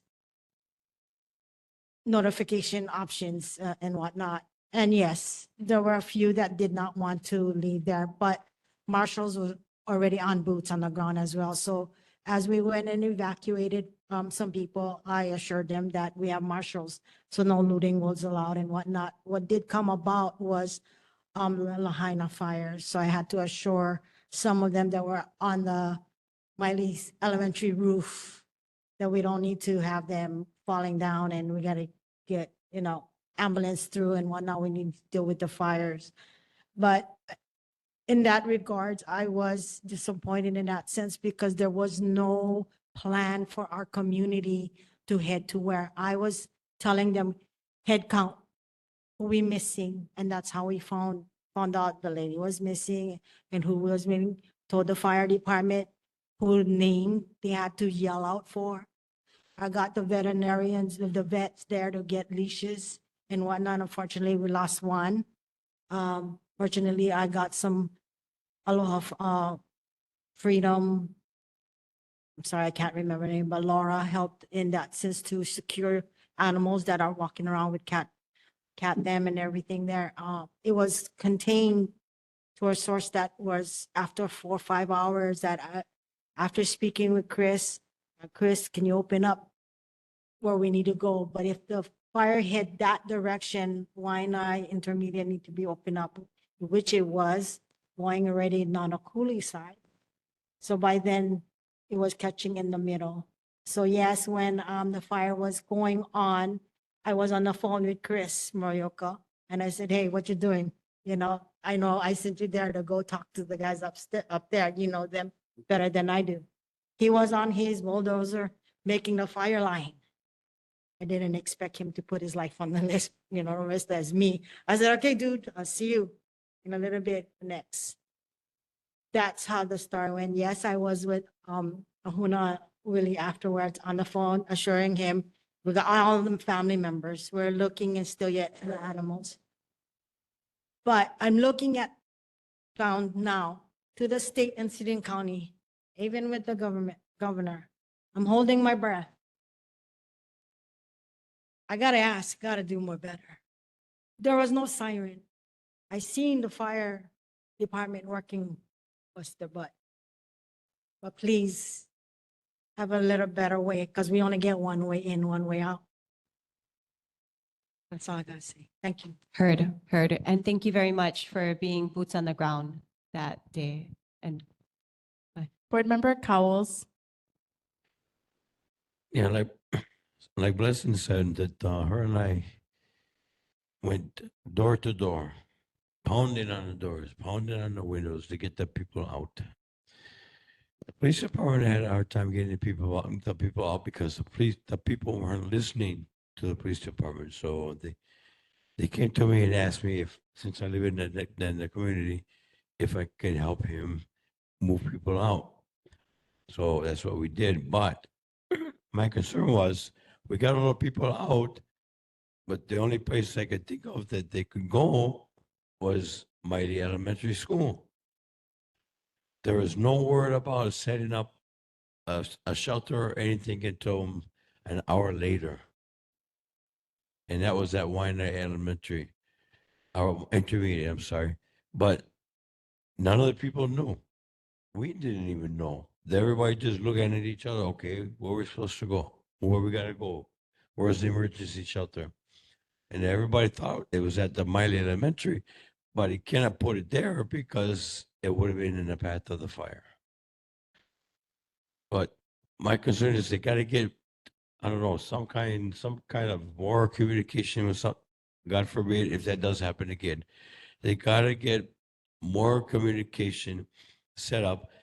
I even asked the battalion chief at the time that was at the fire. I said, "Are they going to set up a emergency shelter?" He said, "I don't know. Nobody told me anything." He didn't know. So my thing is, we got to get a better communication for that. It took them too long to set up the emergency shelter, and we didn't get the notice until a half an hour later that everybody had to evacuate. Why did it? I don't know, but I don't know if you don't have the answer to this, but why did it take them so long to put the warning out for everybody to evacuate? Yeah, thank you. I believe when Mayor's Rep comes up, or our Councilmember Tupola, she'll be able to give you a little bit more direct answers. It was city officials that were on the ground who made these calls, so I believe she'll be able to give greater clarity.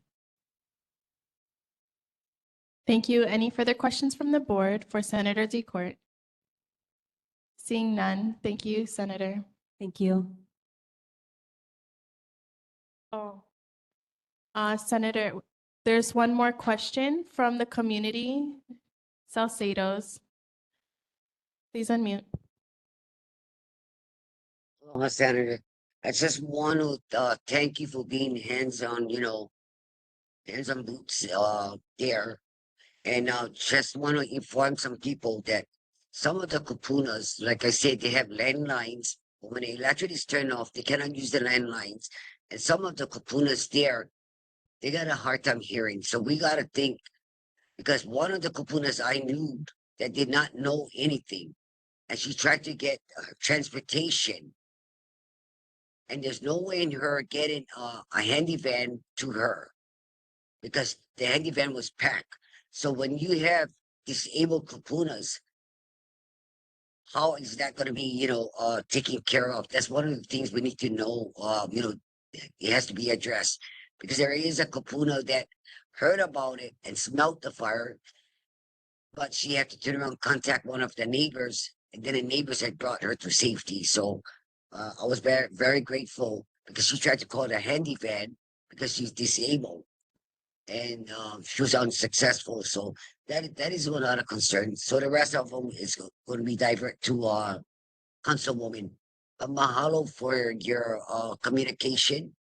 Mahalo for just being there because I know something more things is going to get done for our community. So I just mahalo for everything that you doing your best, and it's not an easy job. You got a lot of things to clean up from the past because this fire safety issue was addressed at the prior legislatures and representative. So my hats off to you, and let's get her done. You can do it. Let's get her done. Mahalo. Thank you. Thank you. Thank you. Thank you, Senator. Next on the agenda, we have State Representative Darius Kila.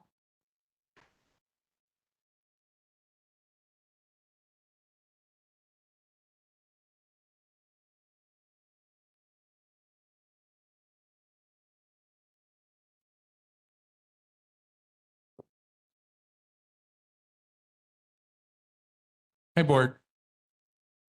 Congratulations. This is the third board I've had the privilege to work with, so Thank you all for wanting to serve. And as you folks know, I will keep you folks busy if you want to be busy. And I hope you appreciate either the really late emails or the back-to-back emails, but I would rather keep you folks informed than not. Let's start first, I think, with just the handout I gave you folks. So tomorrow, if you folks will just join me online as we kick off our interim town halls series, as I like to do with you folks in the community.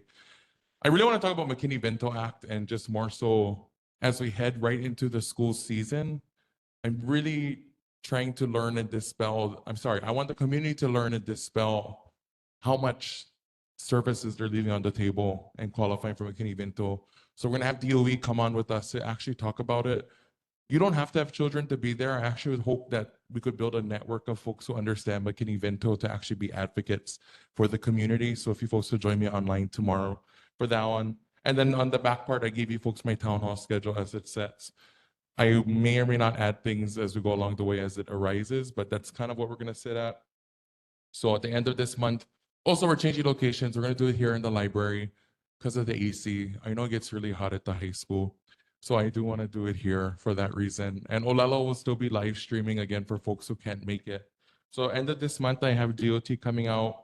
In August, I have National Justice Reform Group that had asked if they could talk to the community.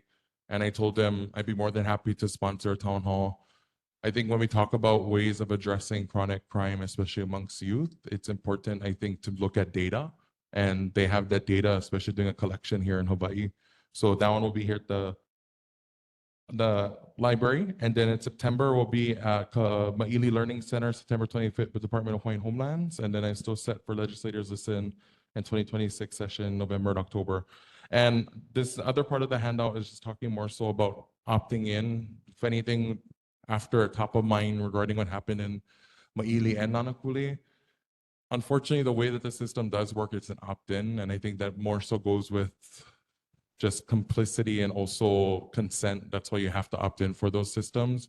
But please, please, you folks are our network for advocating and talking to the community. So if you folks can just be an extension of getting out that information, it makes light hands, many work a little easier. And so before we kind of just go into talking about, I think, top of mind with the fire, there's several things I just want to talk about. The pre-K kindergarten classroom is coming online this school year at Maili. We're looking for children 3 and 4 to sign up. Each classroom is going to serve 20 students. We have the rolling enrollment going now. If you have questions, please call 808-784-5350. The DOT Climate Resilience Plan is now open for public comment, and I would urge all of you to just take a look at it. It's 200 pages, but I issued a press release yesterday urging the public to read into it because I have my own concerns, but I definitely need the public to weigh in. So the due date for public comment is July 31st. They just had their first virtual session this morning at 11 o'clock. The next one is gonna be July 27th and July 28th. But I will have DOT talk about it at the town hall for you folks to really understand what they're proposing. Today, also the end of public comment period, and I only found out yesterday, is the proposed bus line changes. And I just want to clarify that the proposed route amendments for Route C is only proposal, but if they're proposing it, it's obviously something we don't want to move, which would be a truncation of moving the C line all the way to West Oahu Skyline Station and then picking up all the way on in town. This will have, I think, ramifications for all the West Side travelers who use Sea Country Express. And I know we can be mad at everything, and I'm just trying to remind people that social media is not the medium for being mad. It's in these public comment periods. So email the bus stop at honolulu.gov that ends today. And then I think I also sent this to you folks, but we were invited to attend the Ka'ala Gondola community meeting held on July 30th by sponsoring boards Mililani Waipio, Wahiwa, Whitmore Village, Mililani Mauka. And this will be on July 30th at 6:30 to 9:30 at Lelehua High School. This is an opportunity for us to weigh in. I know it's in their district, but obviously we share Ka'ala, so they want to include our community in those discussions. So bringing all of that back, I know top of mind for this board and the community is obviously what has happened in the last week and a half. And to the same sentiment, I really just send my aloha to the Ohuna family. and obviously the family of Maria. And obviously there are so much lessons learned, and obviously ways we can improve and do better. I will tell you, I was doing everything I possibly could to keep this community informed in the best way I possibly know how. And this is my first run at really a large scale emergency, and I'm always open, obviously, for feedback, dialogue, and what we can do better. But I will tell you folks that right before I was have to have dinner, the hour Nānākuli fire started, and I just was wondering, can I catch a break? But my comment has been that we are only at the beginning of the wildfire season, and that was what my intent was when we talk about our utility companies. If they don't have to play a role or fault in any fire, that's easier for us as a community. And obviously, just even like the frustrating part about the Nānākuli fire, when I was at the Ohuna property, I interviewed the KHON because let me just clarify. HAIMA was not activated. They were activated to watch the fire, but they did not take over the fire, right? So the county was running point.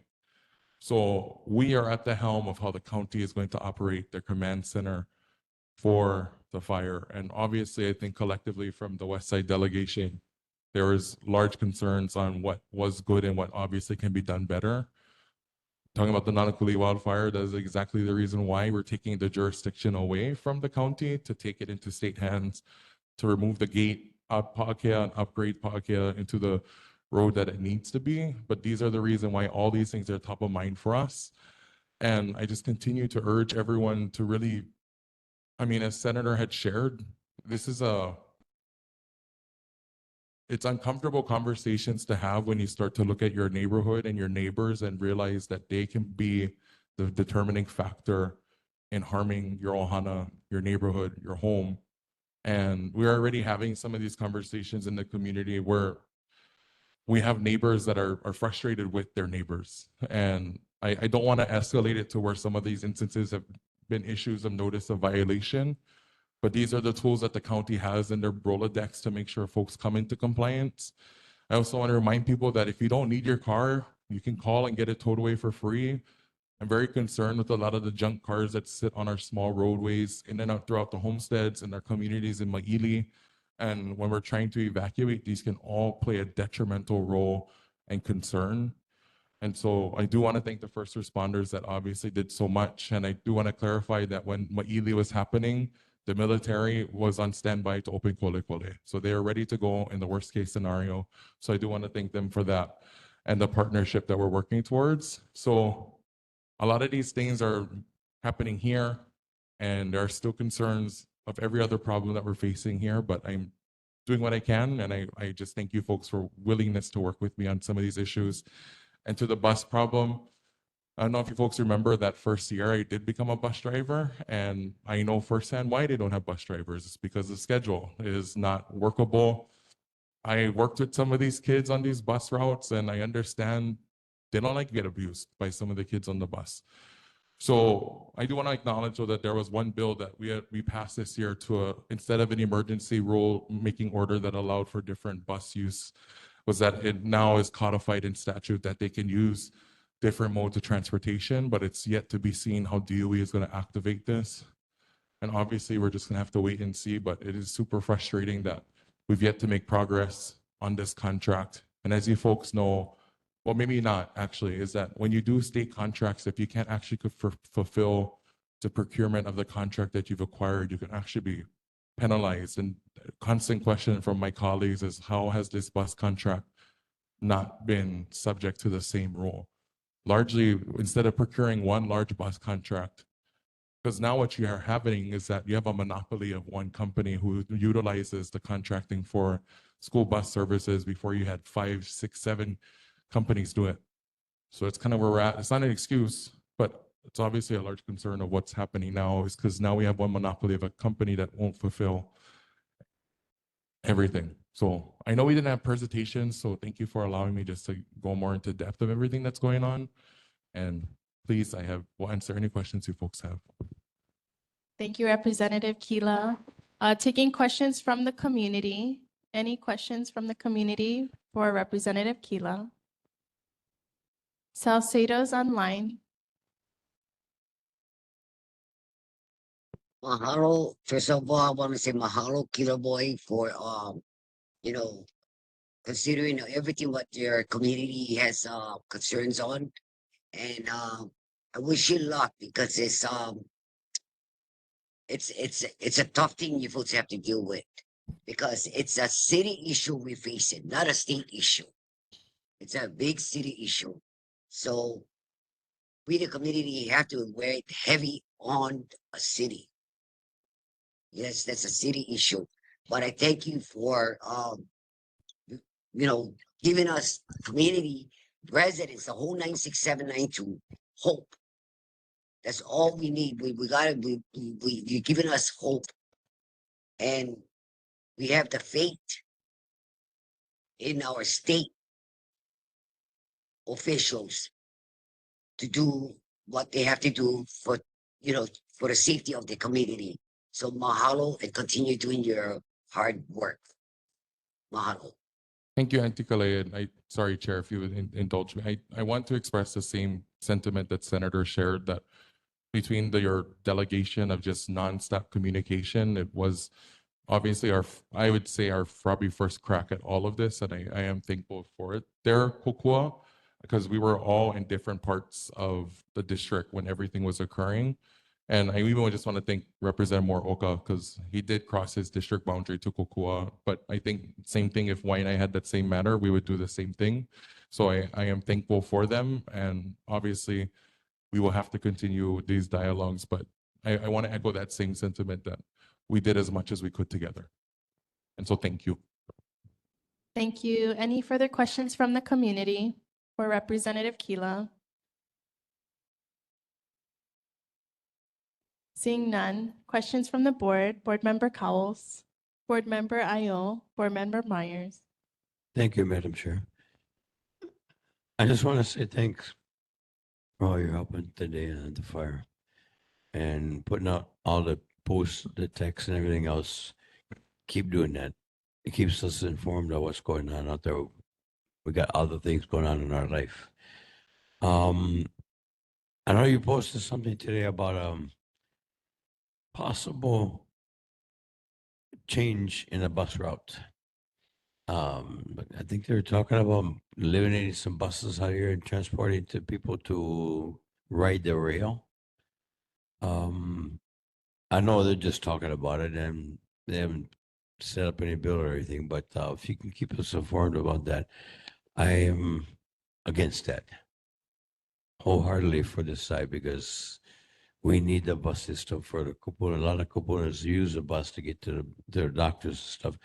And if they do that, they use the rail doesn't take them to their doctor's appointment. How they going to get from the station to their doctor's appointment? But if you can keep us up to date on that, it'd be a big help, and I appreciate that. Thank you. Yes, and then Board Chair Augustine, if you could just get me, I believe I almost have everyone's emails. If there's the updated email list for the Yes, I'll board get you members, that I'm missing a list. couple, I believe. So Yes, I'll thank get you. that list. Board Member Ayo. Well, it's not really a question. Can I make all of these with your permission? I can get you the PDF version. That way you can print it out better. Better. So I can print it then. Yes. Okay. And this is just a suggestion now, because everybody was bringing it up, and I heard the word neighbor spoken by everybody who was up there on that mic. Neighbor. Okay. And I have neighbors too. So the key word for neighbor, if we are going to do something like Mr. Ahuna is the neighbor of another neighbor, so get to know your neighbor then. Number one, starts with you, the person who lives on whatever street you live on, whatever community you live in. Get to know your neighbor, because that's who you're going to help is your neighbor, or your neighbor is going to help you. And it starts with that, because that's where we're starting in our FireWise program. FireWise, now we're talking about the fire, that get to know your neighbor first. And I'm going to suggest this. I did this already. Because at my house and my street, If anything's gonna burn, it's gonna be my house gonna burn first. Common sense tells me I live right next to the ranch, which probably will burn. And if it burns, my house will be the first one to burn because it's right next to the ranch, right next to it. So if I don't take care of my property as a neighbor, clean my place, like everybody's been saying, take care of that neighbor. Make sure that neighbor is gonna be good. Take care of that neighbor. You take care of your property, your neighbor gonna be good to you. And then you can take care of your neighbor. So it starts with that word again. I want to say this over and over again, neighbor. Okay? So the only thing I wanted to bring up though with you, if you can suggest to the city from where you're at, the state, has there been a tabletop assessment, and the military person here knows this, a briefing, I'm pretty sure they already had one about what occurred in these two fires. Have a tabletop discussion from zero time when it started all the way to when it's completed. Have a tabletop discussion of how everything fell in place. Because they do a timeline. I'm speaking from a military point of view and a policeman's point of view. They do a timeline. Every second, every minute, every hour, every day, you'll see something on the board that something happened and who was responding and who got the information. That's how you figure out what you're going to do the next time it happens. It's a briefing, basically. Huh? The military do this, especially if they're on a mission to take out somebody. They're going to do that. But anyway, if you can, I would have that tabletop discussion. Yeah, I don't want to steal her thunder, but I believe Councilmember Tupola may announce a special committee hearing that she's going to be scheduling, I believe, next month. And the difference of those council meetings is that they're open for the public and public comment period.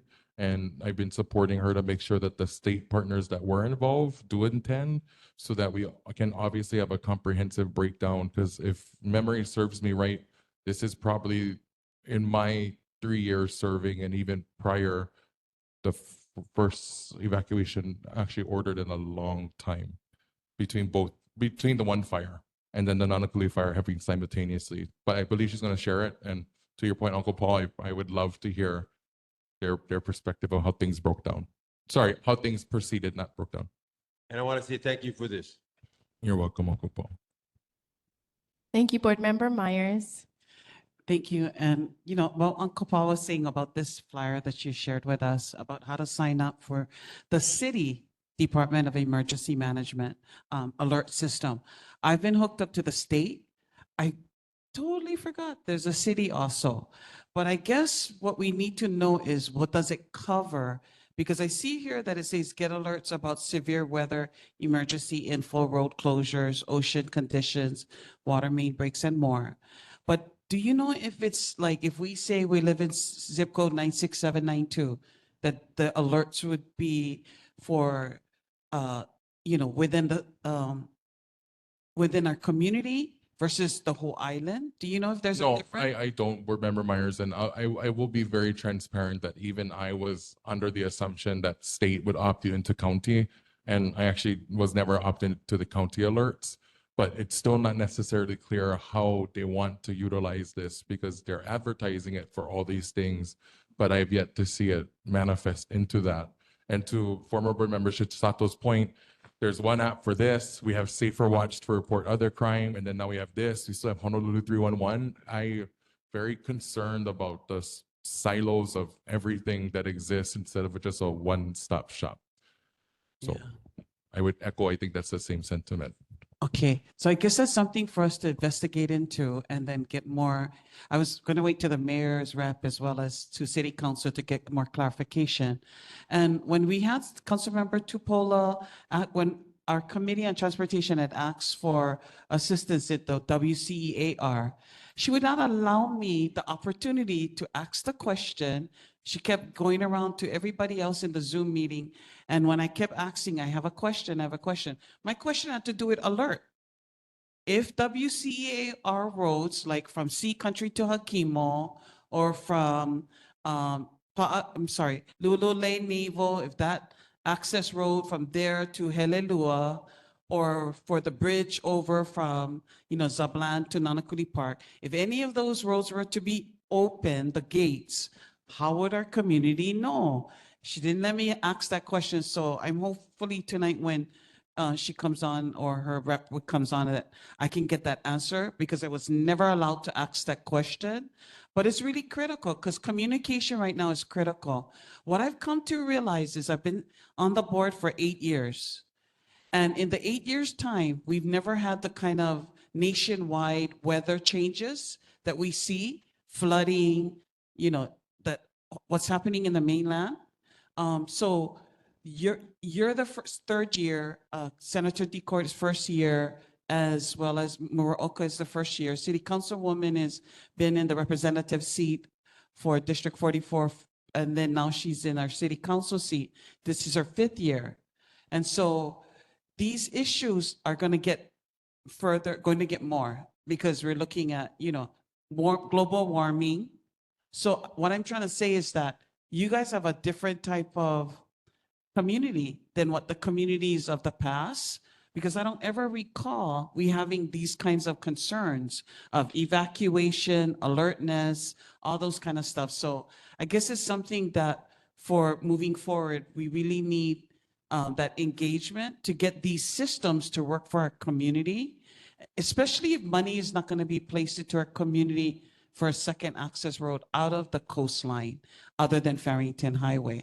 So as sea levels supposedly is going to rise, it's going to cover Farrington Highway. If global warming is going to happen, we have Kiave tree up the yin yang, and Kiave is a burning wood. And so we have that along the coastline. Board member Manoa was the one that came to our neighborhood board meetings and had shared with our community about how to create a forest. And when she started talking about that, about to create rain, because as we know in the Amazon, we said the rainforest, because the trees attract the rain. It's the ecosystem, the way it works. No trees, no rain. But of course, Kiave is not going to attract rain. But so I remember from childhood days, our community, all the families had lots and lots of plants and trees, because that's the way our kupuna were. We don't like take care of yard, myself included, too busy trying to, survive with the cost of living. So I guess I'm trying to figure out how can the state, and we're running out of money, right? With a lot of different things. So I guess for now, the infrastructure is alertness.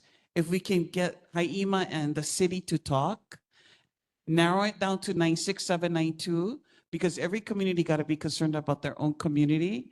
And then how can we create a forestry mentality to protect our future generations? So I guess that's what I'm asking you and our other elected officials for. Well, I would even comment to you, remember when our BWS town hall is that obviously water is needed to offset the concern, but for the 1 gallon of water that Kaneohe would use, we probably have to use double or triple that. And we know them we're burdened with more water costs. So all of these things have this trickle down effect that we are still have yet to really unpack in its full capacity. But largely when we go back to when I'm talking about HDOT's climate resilience plan, my whole position is that the advancement on resiliency is not resilient if people are still left behind and there are still people trying to catch up with some of these things being proposed. And I'll tell you folks now, honestly, when I take a step back and I really look at everything, I'm overwhelmed on how time is not on our side. And I will tell you this, right? At this board meeting today, this is your folks' #1 priority. This is the Ohuna's #1 priority. But then we have parts of our community that have totally different priorities. And I'm not saying that it doesn't warrant or be valid, but I'm trying to find a way that community can build synergy, because I think that's the one thing I'll just offer feedback is that we were asked to do this month, and some parts of our community want us to do a whole different thing. Like I'm dealing with homeless at Kulaupuni, and that's someone's #1 priority. This last weekend at Maili Beach Park, I have the whole neighborhood on Barrington Highway pissed off about illegal campers. Homelessness is still the prevailing issue. Speeding is a prevailing issue. So I think all these things can exist together, but I think I'm just asking for us to find a way that we can't let the synergy or the issue die down, because this will continue to happen. So I don't want us to lose faith and sight on wanting to see some of these things through. And that's where I would ask, and I think we would all echo on your West Side delegation. Please, if you folks can assist us on some of those things or needing direction, I'm more than happy to figure out a way for us to do it and move forward. Thank you. Board Member Dela Cruz. I just wanted to take this time to thank you for all the updates that you were doing, also with the senator during that Miley fire, and the connections that you've made to establish to help with the community to fight this off. There's more, but right now I'm freezing, so I'm just gonna say that and talk to you later. Yeah, Thank you. and to your point, board member, is that there are several community members who have, I just for privacy, they've been issued notices of violation of some of their concerns in the Maili neighborhoods. I wanted to acknowledge the Nānākuli Homestead and Sea Country is underway for Firewise certification. And even to the Kiave tree comment right next to Uncle Wally guy's property, when we were there, a fire picked up again because, as I've learned, is that Kiave trees can still hold fire 24 hours after a fire. So these trees serve as another contention point of concern and creating dangerous spots. And when we talk about water, there's this theory at the Mulivai at Zublands is that those Kiave trees, because they dig so deep in the root, are actually draining the water that exists here on the Waianae coast. So amazing things that we could continue to talk about. Thank you, Representative Kila. Any further questions? Oh. Board Member Simpson. Thank you, Rep. Kila. Just referring to the McKinney-Vento town hall that you have, thank you for bringing this because I do believe a lot of people need to understand this so that we can get the word out and the resources out. I just recently was in a meeting and learned of how many houseless youth we have just in Nānākuli Valley, which was absurd, 200 just in Nānākuli Valley. So this is why we do need to get these resources out. I plan to attend this, but if I cannot be there for the entire thing, I think what is important is the resources that tie into not just the McKinney-Vento, but also the houseless resources. We were talking about preventative, like what's available for families before they get to be evicted, right? So I think that's an important place, and maybe in the future, adding that to one of your town halls or even adding it to combine with this. Mediation, you mean, kind? Yeah, or just providing, so like there's Catholic Charities, Oh, right? yes, Just those different ones where The safe net. before they get Yes. to this place, how can we provide those resources? So I do want to share that, like, this is an underused resource that the community needs to know so we can advocate for our. Yeah, they told me that we have 600 McKinney-Vento students on the Waianae coast, and we all know that's not an accurate number. So that's why I think, and we are the only complex on Oahu that has 2 homelessness coordinators, and they are stretched beyond thin. So I know if we actually had more, we probably could actually qualify for another coordinator. But I do want to point out that their positions are federally funded, and they're waiting to see how the bill passed is going to affect them. We're hoping not. But in the case, obviously, I would hope the state would step in. But I think to your point, I think an accompanying way would be actually to talk about the safeguards that exist. Because I think the first thing that comes to mind is that mediation is a tool before eviction, or for folks that are experiencing home or could experience that. Yeah, trying to get a different perspective on it. So I did know that the Oahu County hosted a housing resource fair, but how can we get that in a different format? I will keep that and look into that. And then, sorry, board member, chair, last question, last thing. Governor did veto my e-bike bill. We're working on the fix. Yeah, I'm very disappointed, but we can talk about that later. So thank you, folks.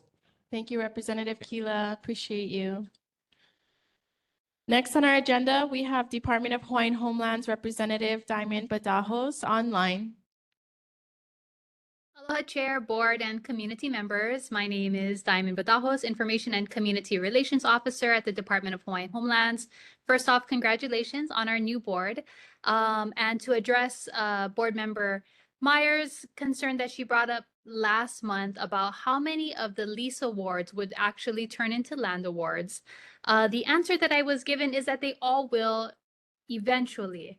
What we are working on is to get a more comprehensive timeline of where these lease awards will fit and translate into actual land awards. Speaking of awards, we were on Maui this past weekend to offer an orientation for Ag Award recipients. I think what's really unique about the Maui community is they actually have a larger or longer ag waitlist than residential. So the turnout was really great. We will be on Kauai this weekend to hold a workshop for more housing opportunities there. Then we will be in Kapolei in August for the Ku'ulu'okahai 2C lot selection. So again, it really just kind of paints the picture of this island statewide effort, I should say, of our different awards and the different programs that we'll be rolling out. The Hawaiian Homes Commission meeting this month will be held in Kapolei. Next week, Monday and Tuesday, the 21st and 22nd. The community meeting this month will be in Papakolea. I would like to share my 3 minutes with my colleague, Oriana Leao. She will be talking about some of the legislative efforts coming up for the next season. So I'll toss it over to her. Aloha mai kākou. My name is Oriana and I serve at the Department of Hawaiian Homelands as the NAHASDA Government Relations Program Specialist. Mahalo for the opportunity to share that DHHL is currently soliciting legislative proposals for the 2026 legislative session. Proposals must be sound public policy, address DHHL's regulations, budget, processes, or create a benefit or advantage for the department, the trust, or trust beneficiaries, or otherwise correct a deficiency. To get involved, simply go to our website at dhhl.hawaii.gov/government-relations. Again, just go to our DHHL website. If you scroll to the bottom of our homepage and click on Government Relations, it will take you to the webpage with all of the information, including our online form that you can submit. Legislative proposals are due on Monday, July 28th. Mahalo, and I'm available for questions. Mahalo, Diamond and Oriana. Any questions for DHHL from the community? Seeing none. Any questions for DHHL from the board? Board Member Myers, Board Member Tector. Mahalo, Chair. Diamond, what was your answer? So you're working on a timeline of when the project paper leases are going to be turned to land leases, the way the 10,000 leases were given in the past? So other current lessees, we have 10,000 lessees on the land over that took 100 years. It could take another 100 years to get the amount of people that you guys have awarding project leases, because the undivided interest lease that Micah Kane gave out 20 years ago still never got leases, right? And they're like 900. So I looked at the packet for next week, Monday's DHHL meeting. I looked up E5, which is Land Development Division, gave the an updated status report of projects that are going to be awarded. And again, now you guys are using a different type of verbiage. And I think you need to be transparent to the community. We have been sitting on a list for how many years? 100 years. We got Kupuna sitting on a list. When you award them a quote now project lease, it's still their name is sitting on a piece of paper. They're not on the land. That's what Micah Kane did. He awarded people undivided interests that were tied to projects. Those projects were never developed by the department. So those 900 people sat with project paper leases for 20 years and continue to. And all Kali did was now create more paper leases without even giving a plan with the 600 million, how he was going to award those 900 people who sat with paper leases for undivided interest paper leases for 20 years, how they were going to be given land leases. They're still sitting in line.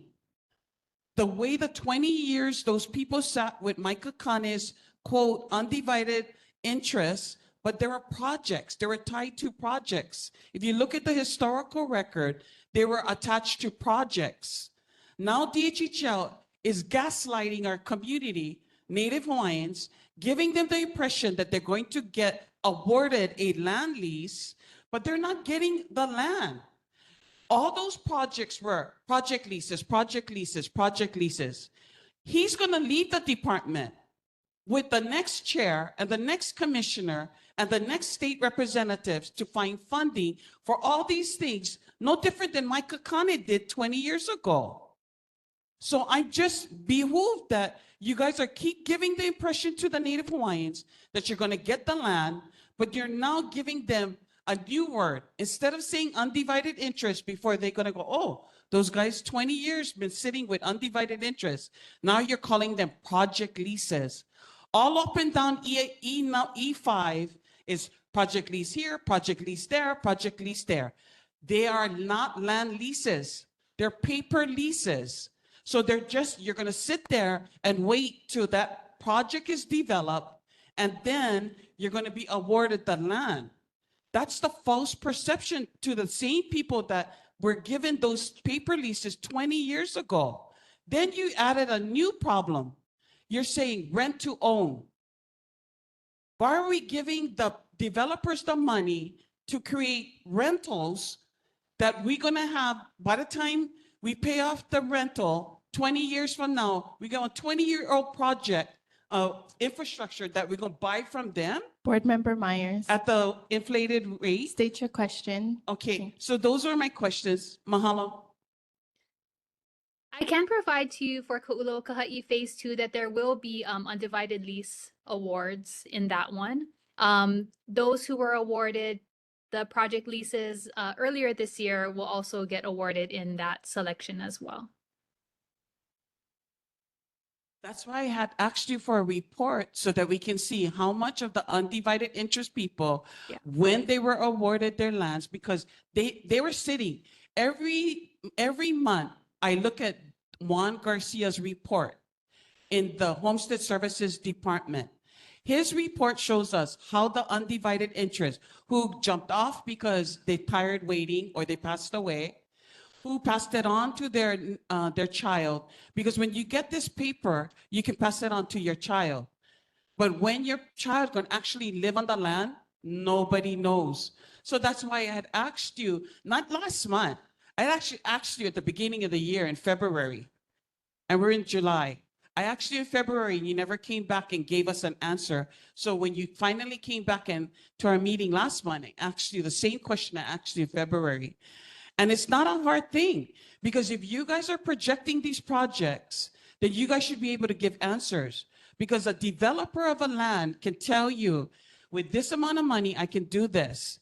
But the problem is that there was 3,000 lots that the strategic plan for 600 million in 2022, the Act 279, 600 million was identified, was given to the department, and that budget and strategic plan identified 3,000 lots. Unfortunately, Cully changed the whole plan. And then he took it away, and now he turned it into developers getting our money instead of our people getting our money to get land. Mahalo. Mahalo. I apologize that the response isn't in the time frame that you had hoped, but it's certainly top of mind, and I'll try to bring that back next meeting. The only way I can have a kuka with the department is if the department is transparent with answers. But when you fail to answer, when you fail to come back and put it on pala, then it's like you're just keeping us in a state of chaos and vagueness and generalities. And then we got to wait till after you either finally come up with the vision of how this is going to pan out. Otherwise, we're just standing and waiting, and everybody's giving false hope. Because our kupuna now thinking by the end of the year, they're going to be living on their land. But is that true? not when they get project leases. They're gonna look at the generation before them, 20 years waiting. So please come back next month with the actual timeline of, you guys are awarding all of this, and next year, these projects are gonna be awarded. Next year, meaning land leases, the way it was done by with our ancestors, land leases. Thank you. Thank you, Chair. Understood. Thank you.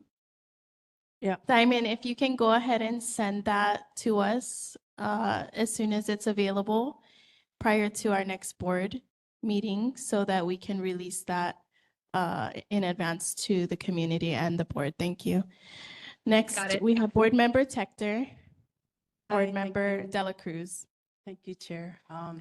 Thank you, Diamond, for, representing the DHHL office. It's really nice to see young people get involved. Myself as a kupuna, I can say that now. My mom, rest in peace, she passed away. So with that, we know the history, and thank you, Board Member Myers. A broken trust in me being part of your distribution of the land. That's awesome, but they're not going to be able to move in. Not all of them, I can tell, really are not going to qualify financially. So it is a false hope. And the federal government will own the land, but the developers will build the homes, and the homes will be approximately $800,000 plus. Okay, but they'll be home poor before they even get in. Hopefully they'll save their money. So the report that's being asked of you and the department is very key. So when I got my home, I had to save my money. I went through the financial classes, worked, my husband and I worked, and we tried to pay the house off. The mortgage company refused to take our money to pay it off. They sent back the check. So you leave the people in a position where they're working with secular and not DHHL office. You're a nonprofit organization, but you're ran by the state government. So the dialogue to the people, it is a false hope. So please give us this report that is being asked since February. And every time you attend a meeting, there should be new reports. If I have to submit reports, then so be it. So thank you. My question to you is, can you give us the report? Thank you. Board Member Dela Cruz. Aloha, Diamond. I came on this community board to specifically listen and hear the HHL. And my question is this. You're dangling benefits to our community and our people. But all I'm seeing is burden. When are you going to uplift that? That's my question. And I'm putting up another request for your department to come to these neighborhood board meeting, face the community, please. Because the information that is going out is a burden to the community, to our people, to the Native Hawaiians. My mother passed away on that list. I'm looking at my father. And you mean to tell me my partner is also is on that list, who's not claiming? It's a burden. And it was never made for that list will be burdens upon its people. So I'm requesting for your presence so we can address this case. Mahalo. Mahalo. And I have a question for Oriana with Nahasda. on how many properties are currently being serviced in the Nānākuli Ma'ili district, receiving resources from Nahasda? That's a wonderful question. I don't know that number off of the top of my head, but I can get it to you by the end of this week. Thank you so much. Okay, any further questions from the board or DHHL? Board Member Io. Hi, Diamond. I'm still on the volunteer committee of volunteers for the Nānākuli Cemetery. So my only question is this: will DHHL continue to take care of our trash bin for us? That's the only question I got.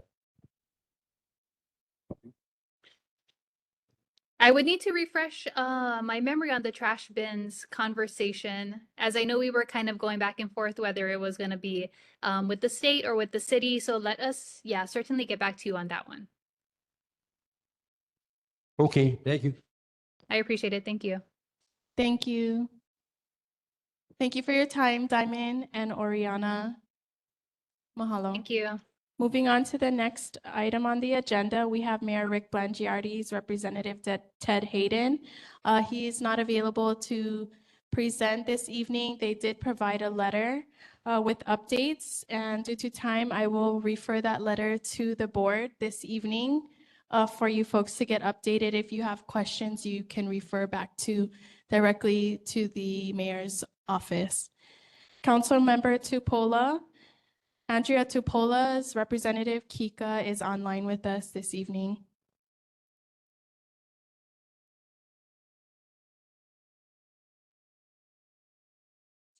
Good evening, Chair, and board members, new board members, congratulations.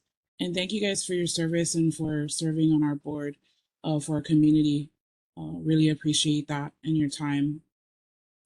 I just wanted to first address a few of the concerns. I wrote down a lot of your folks' concerns that you had towards the city, especially towards the wildfire. I know that we already had Chair Myers' concern about the alerts issue. She did share that with me when we did have that meeting.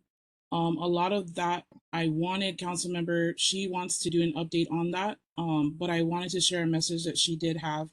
She is calling for accountability at her next committee hearing. The city agencies were not ready for this next week's hearing, so council member expressed that she wants answers as well, and we'll be holding a public hearing and we'll notify the board when we have a date. She's pushing for answers ASAP, but at this time, unfortunately, we don't have the answers from the people that we need them from, so she'll be pushing out a date when we do have that public hearing. I do have a few things to report from our office. So we do have a Priced into Paradise event that we are doing our second year. It's on October 25th at the Blaisdell from 9 a.m. to 5 p.m.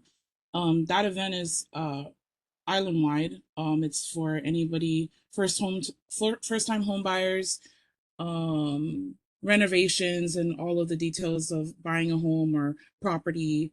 Another thing is we're gonna have a job fair during that time as well, and housing fair for any information for people that need jobs or housing information. We also have our water management town hall meeting. This will be on August 26th. It's virtual from 10 a.m. to 11 a.m., which Board of Water Supply will be conducting as well, but we are just hosting. We do have a cleanup that's coming up, and this will be in Makaha, actually, but we're inviting all of the community on the west side to join us. It'll be on August 30th on Saturday from 8 to 12. This will be at the Mauna, so in Mauna Lahi in Makaha. We'll be addressing homeless there, along with a lot of the trash in the mountain area and on the beaches. We do have our R3 program that will be launching again. We have been focusing on the Ulehava pump station. We have been getting a lot of feedback and concerns about the area. And so we're focusing there to start getting an ACT program there, drug abuse, mental health. From August 4th to November 20th is our goal. to get the people either situated or the help that they need within that time frame before we do start doing any SPOs in the area. What we are actually doing there is walking the beaches continuously after hours to try to have them start trashing, building up, breaking down their trash, letting them know the illegal things that's occurring there, and also informing HPD of the issues that we see and that we're coming across in that area. Also trying to get the dogs and a lot of the animals there through with Humane Society or any other agencies that can help us to take the dogs. We do have a cleanup as well at Sea Country. So Pu'u Hulu Park, there's a brush area and a brush cleaning there that our softball team, my softball team, is volunteering to clear out. We're going to be helping with the Firewise program there in Sea Country. So our softball team will be volunteering to clear the brush and any brush areas that community members have concerns about. Other than that, that's all I have to report for now, and I'm open for questions. Mahalo, Kika. Any questions from the community for Council Member Tupola's representative? Please approach the mic, state your name, and raise your hand online.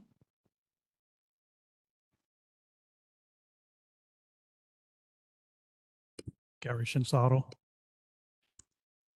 A couple of years ago, Kika, Councilmember Andrea Tupola came out to Halemakana o Maili. We had Kona low that came through and it flooded that area and some of the residents on Kulau Puni Street. In fact, that around that same time, Representative Darius Keela came out and actually looked at the flooding issue. I didn't attend that on-site meeting, but I got some information from Kathy Kamara, the neighbor that lives across the street from me. And she said that Councilmember Tupola was to allocate money for a flood study for Halemakana o Maili. And I was wondering what's the status of that?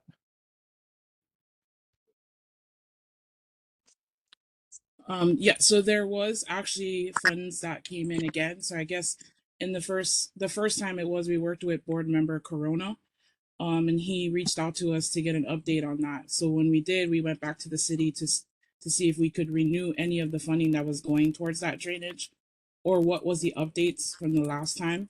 We do have, but I don't want to give you a number or a confirmation of what it is right now, but we can get that to you. Okay, I just want to relay two facts about that flooding issue. First issue, if you go back and you look at the environmental assessment that was done with the 21H application at the DPP, for some reason, I'm not sure on the whose jurisdiction, the drainage plan for the site was changed that was written up on the EA. That's the first fact. The second fact, because of that change, they actually routed all the water supposed to have been to 210 by 30 by 6 foot deep, whatever you want to call it, retention tanks via French drains. Okay, so that was taken out. And basically you have aggregate in the parking lot and at the street front. Okay, and already they violated just the basic engineering principles of drainage. I mean, cars drive on it every day, so it's compacted. So there's nowhere water can drain. So they violated the initial drainage plan, came up with their own drainage plan, and their own drainage plan doesn't work. And I want to state that we don't have to do a study because it's plain to see they violated the two things. All we need them to do is to come back and fix it under the SR&R. the subdivision rules and regulations, section 5, that state the subdivider, which is the developer, has to pay for all these drainage issues, street lights, and widening of the streets. Thank you. Thank you. Any questions from the board for Councilmember Tupola's representative? Board Member Myers. Please limit to one question as we're gonna try to get through tonight's agenda. Kika, you sent us an email regarding all the different things that Councilmember Tupolo, and one of them was the WCAR summary of the meeting, but it didn't identify in that attachment when the MOU was going to be completed, when we were going to reconvene, because we're at the third week of July. When we reconvene next month in August, it'll be the third week of August, and the MOU will expire at the end of August for the WCAR, for Lulole, I'm sorry, Lulole. So can we find out, can you email us as far as what's the timeline that she sees the vision of when everybody's gonna finish everything and the plan, so that by the time when the expiration, September 1st rolls around, we have a game plan? Mahalo. Yes. And then also get back to us about the communication. How were people gonna know if it was gonna come through the Department of Emergency Management for 96792? Mahalo. Thank you. Any further questions from the board? Board Member Simpson.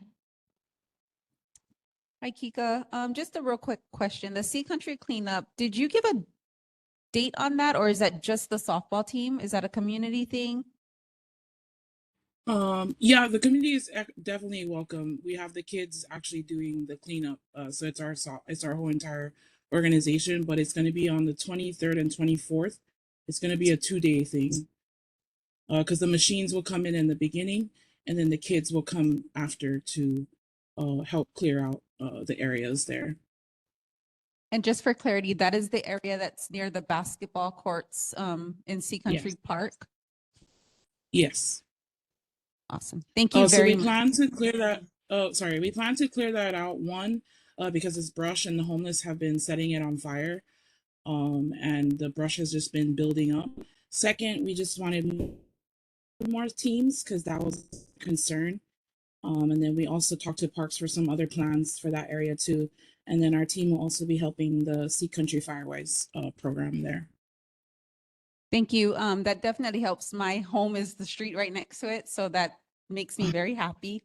And then you said something about another concern that I did want to ask Councilwoman is about the park usage. I see that that's been a challenge a lot lately on this side, is having enough space for a lot of the sports. And we know that although athletics isn't the only thing, that is something that's keeping our kids off the streets. So is there plans for maybe lighting on that park so that we can have longer practices? I mean, you're already answering one question by clearing that area, but just the lighting? So we did have a community meeting with the Sea Country community there. And we also we asked DPR director. So I think what they're going to focus on is lights at the court, the basketball court area.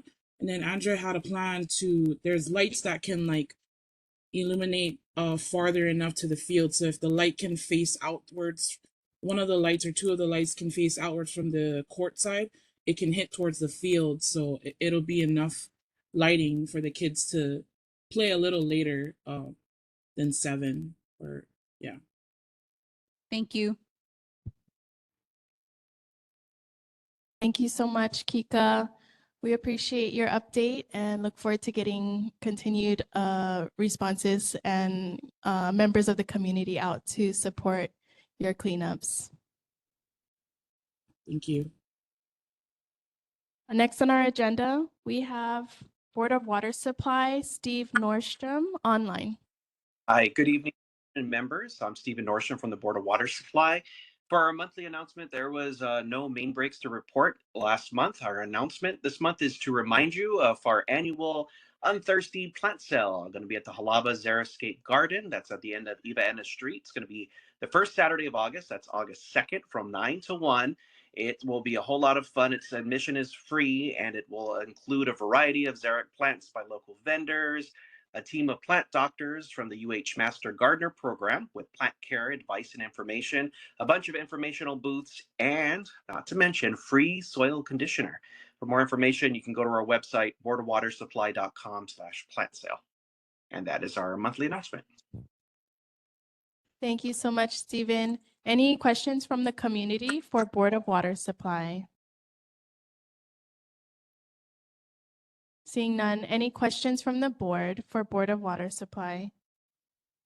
There were a couple of things mentioned early on with the community concerns in relation to the fire hydrants on the roadways in Maili, specifically in relation to the fires. And so if we can get an update from the Board of Water Supply as to the installation cost and process for the community. So you just to confirm, Chair, you want an update from us regarding the installation costs in the whole community or in a certain area? Yes. Within Maili, on the street where the fires took place. Ka'ahumanu. Kaukamanu. Perfect. Awesome. Thank you for raising that question. I will get a response to you as soon as possible, and we'll email it to you so you have it before the next meeting. And for clarity, that cost has to come out of the pocket of the resident. Is that correct? Is that let me follow up because I know there are some private streets in that area. So it depends on what street in Maili you're referring to. But if it is a Board of Water Supply, I believe it comes from the ratepayers. Okay, thank you so much. You're welcome. We appreciate your time. Any further questions from the board? Board Member Cowles? Yeah, I was concerned about the no fire hydrants in that area, Kaukamana Street. The fire department had to run lines from Miley Elementary School all the way down to the ranch of where the fire was at, and then transfer the water from the hoses to the tanker. The tanker takes it up to where the fire was up on the hill. My question is, why is there not fire hydrants on that street? There isn't one fire hydrant on that street where there's supposed to be. And that to me is a safety concern for the community. And quite a few residents that live on the street was asking me why there's no fire hydrants there when there's supposed to be. Thank you. Great question. I will follow up and get back to you with a response on that. Thank you so much, Stephen. You're welcome. Thank you. If you can send us an email with the process so we can relay that to the community. Thank you. Any further questions from the board? Seeing none, we appreciate your time. Next on our agenda, we have Army Representative Lieutenant Colonel Ricky MacArthur in person. Thank you so much for sitting and waiting through everything. Aloha. I'm Lieutenant Colonel MacArthur. I'm the U.S. Army representative. For the sake of time, I'll abbreviate my comments, but I can go more detail if you guys have any questions. So I have 4 announcements. Announcement number 1 is a U.S. Army Garrison Hawaii is holding its next hiring fair on August 19th at the Hilo Mano military reservation in their training room. It'll be from 8:30 a.m. And ending at 2 p.m. It's open to the public. Additional details can be found on www.himwr.com. In regards to the July training advisory, we will have multiple small arms, ranges, aviation training, and mortars. If you have any questions or concerns, you can reach out to 808-787-1528. In regards to last month's wildfire, last month, U.S. Army Garrison Hawaii wildland and federal firefighters actually responded to a brush fire on the Schofield Barracks Range. The fire burned approximately 600 acres. The air operations were conducted by the 25th Aviation Brigade and the Air National Guard with both Black Hawks and Chinook helicopters. The fire remained contained within the installation and there was no threat to the homes or facilities.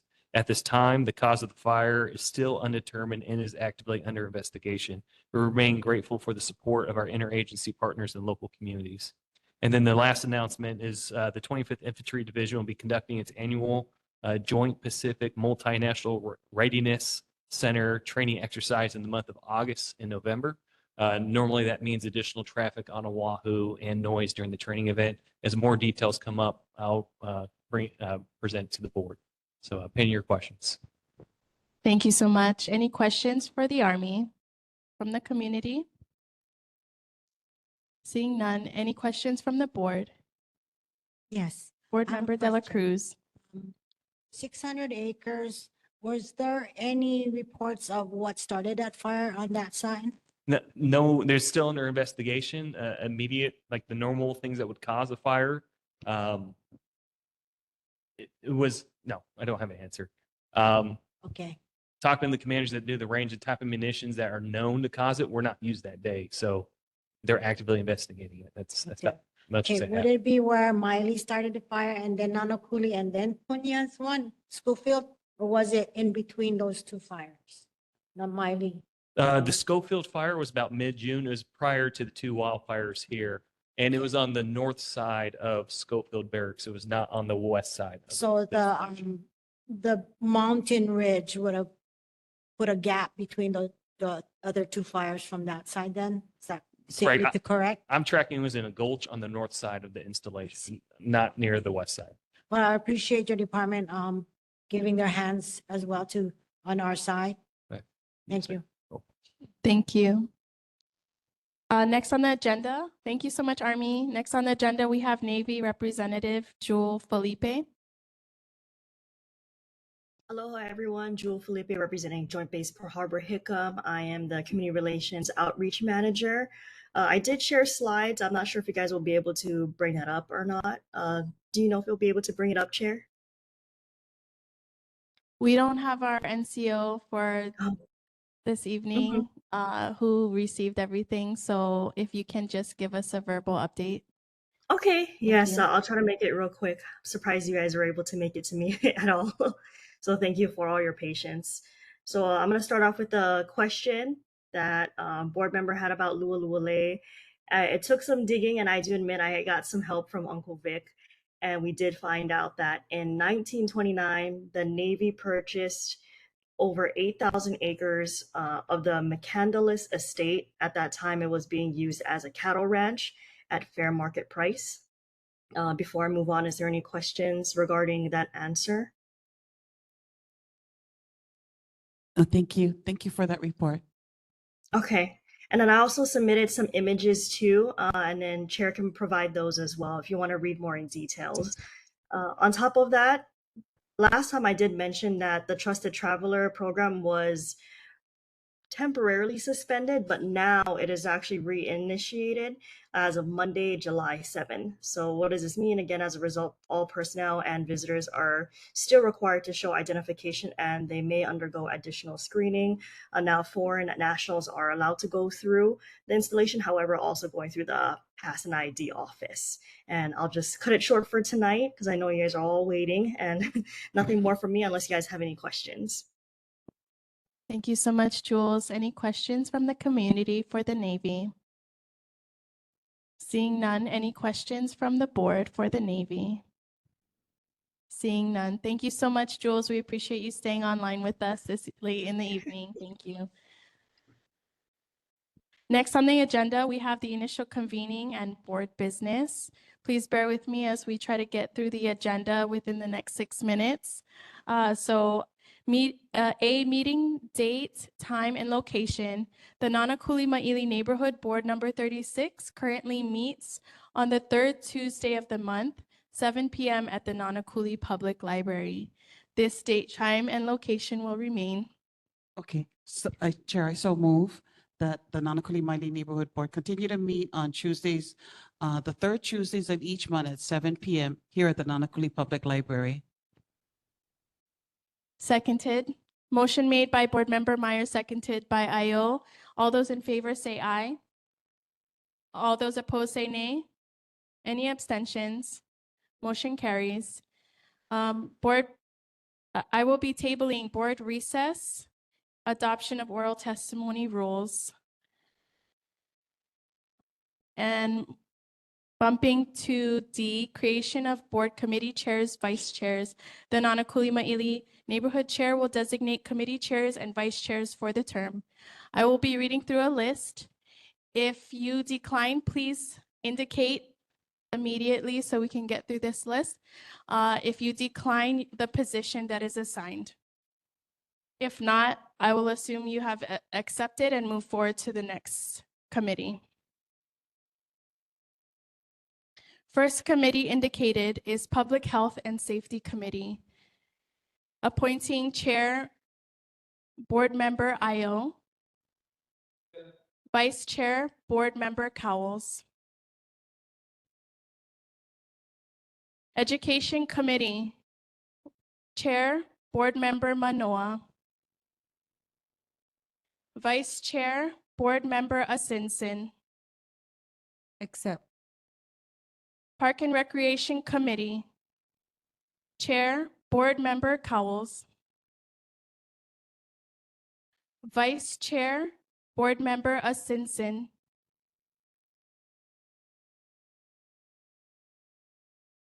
Decline. We will table Chair, Vice Chair. Vice Chair for Park and Recreation, Board Member De La Cruz. Decline. Table Park and Recreation Committee. Hawaiian Affairs Committee, Chair, Board Member Tector. Accept. Hawaiian Affairs Committee, Vice Chair, Board Member De La Cruz. Accept. Land and Water Committee, Chair, Board Member Manoa. Vice Chair, Land and Water Committee, Board Member Tector. Accept. Housing and Zoning Committee, Chair, Board Member Myers. Housing and Zoning Committee, Vice Chair, Board Member Cowles. Decline. Decline.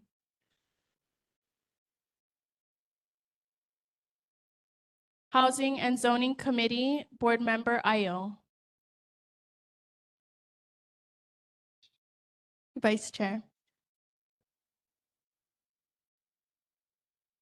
Transportation Committee, Board Member Chair, Board Member Myers. Transportation Committee, Vice Chair, Board Member Cowles. Accept. Thank you so much, board members, for the position. I will review very quickly. Public Health and Safety Committee Chair is Board Member Io, and Vice Chair is Board Member Cowles. Education Committee Chair is Board Member Manoa. Vice Chair is Board Member Asinsin. Park and Recreation Committee is Board Member Cowles as Chair. Do I have any volunteers for Vice Chair for Park and Recreation Committee? I'll accept. Board Member Tector, Vice Chair, Park and Recreation Committee. Hawaiian Affairs Committee Chair, Board Member Tector. Vice Chair, Board Member De La Cruz. Land and Water Committee Chair, Board Member Manoa. Vice Chair, Board Member Tector. Housing and Zoning Committee Chair, Board Member Myers. Vice Chair, Board Member Io. Transportation Committee Chair, Board Member Myers. Vice Chair, Board Member Cowles. Thank you so much for all accepting the volunteer position. I would request that each committee meet at least once a month with the agenda meeting sunshine law 6 days in advance, posted on the NCO agenda. Please email me in advance. This concludes our meeting this evening. I will try to get through announcements within the next minute. Items E and F will be tabled to the next meeting.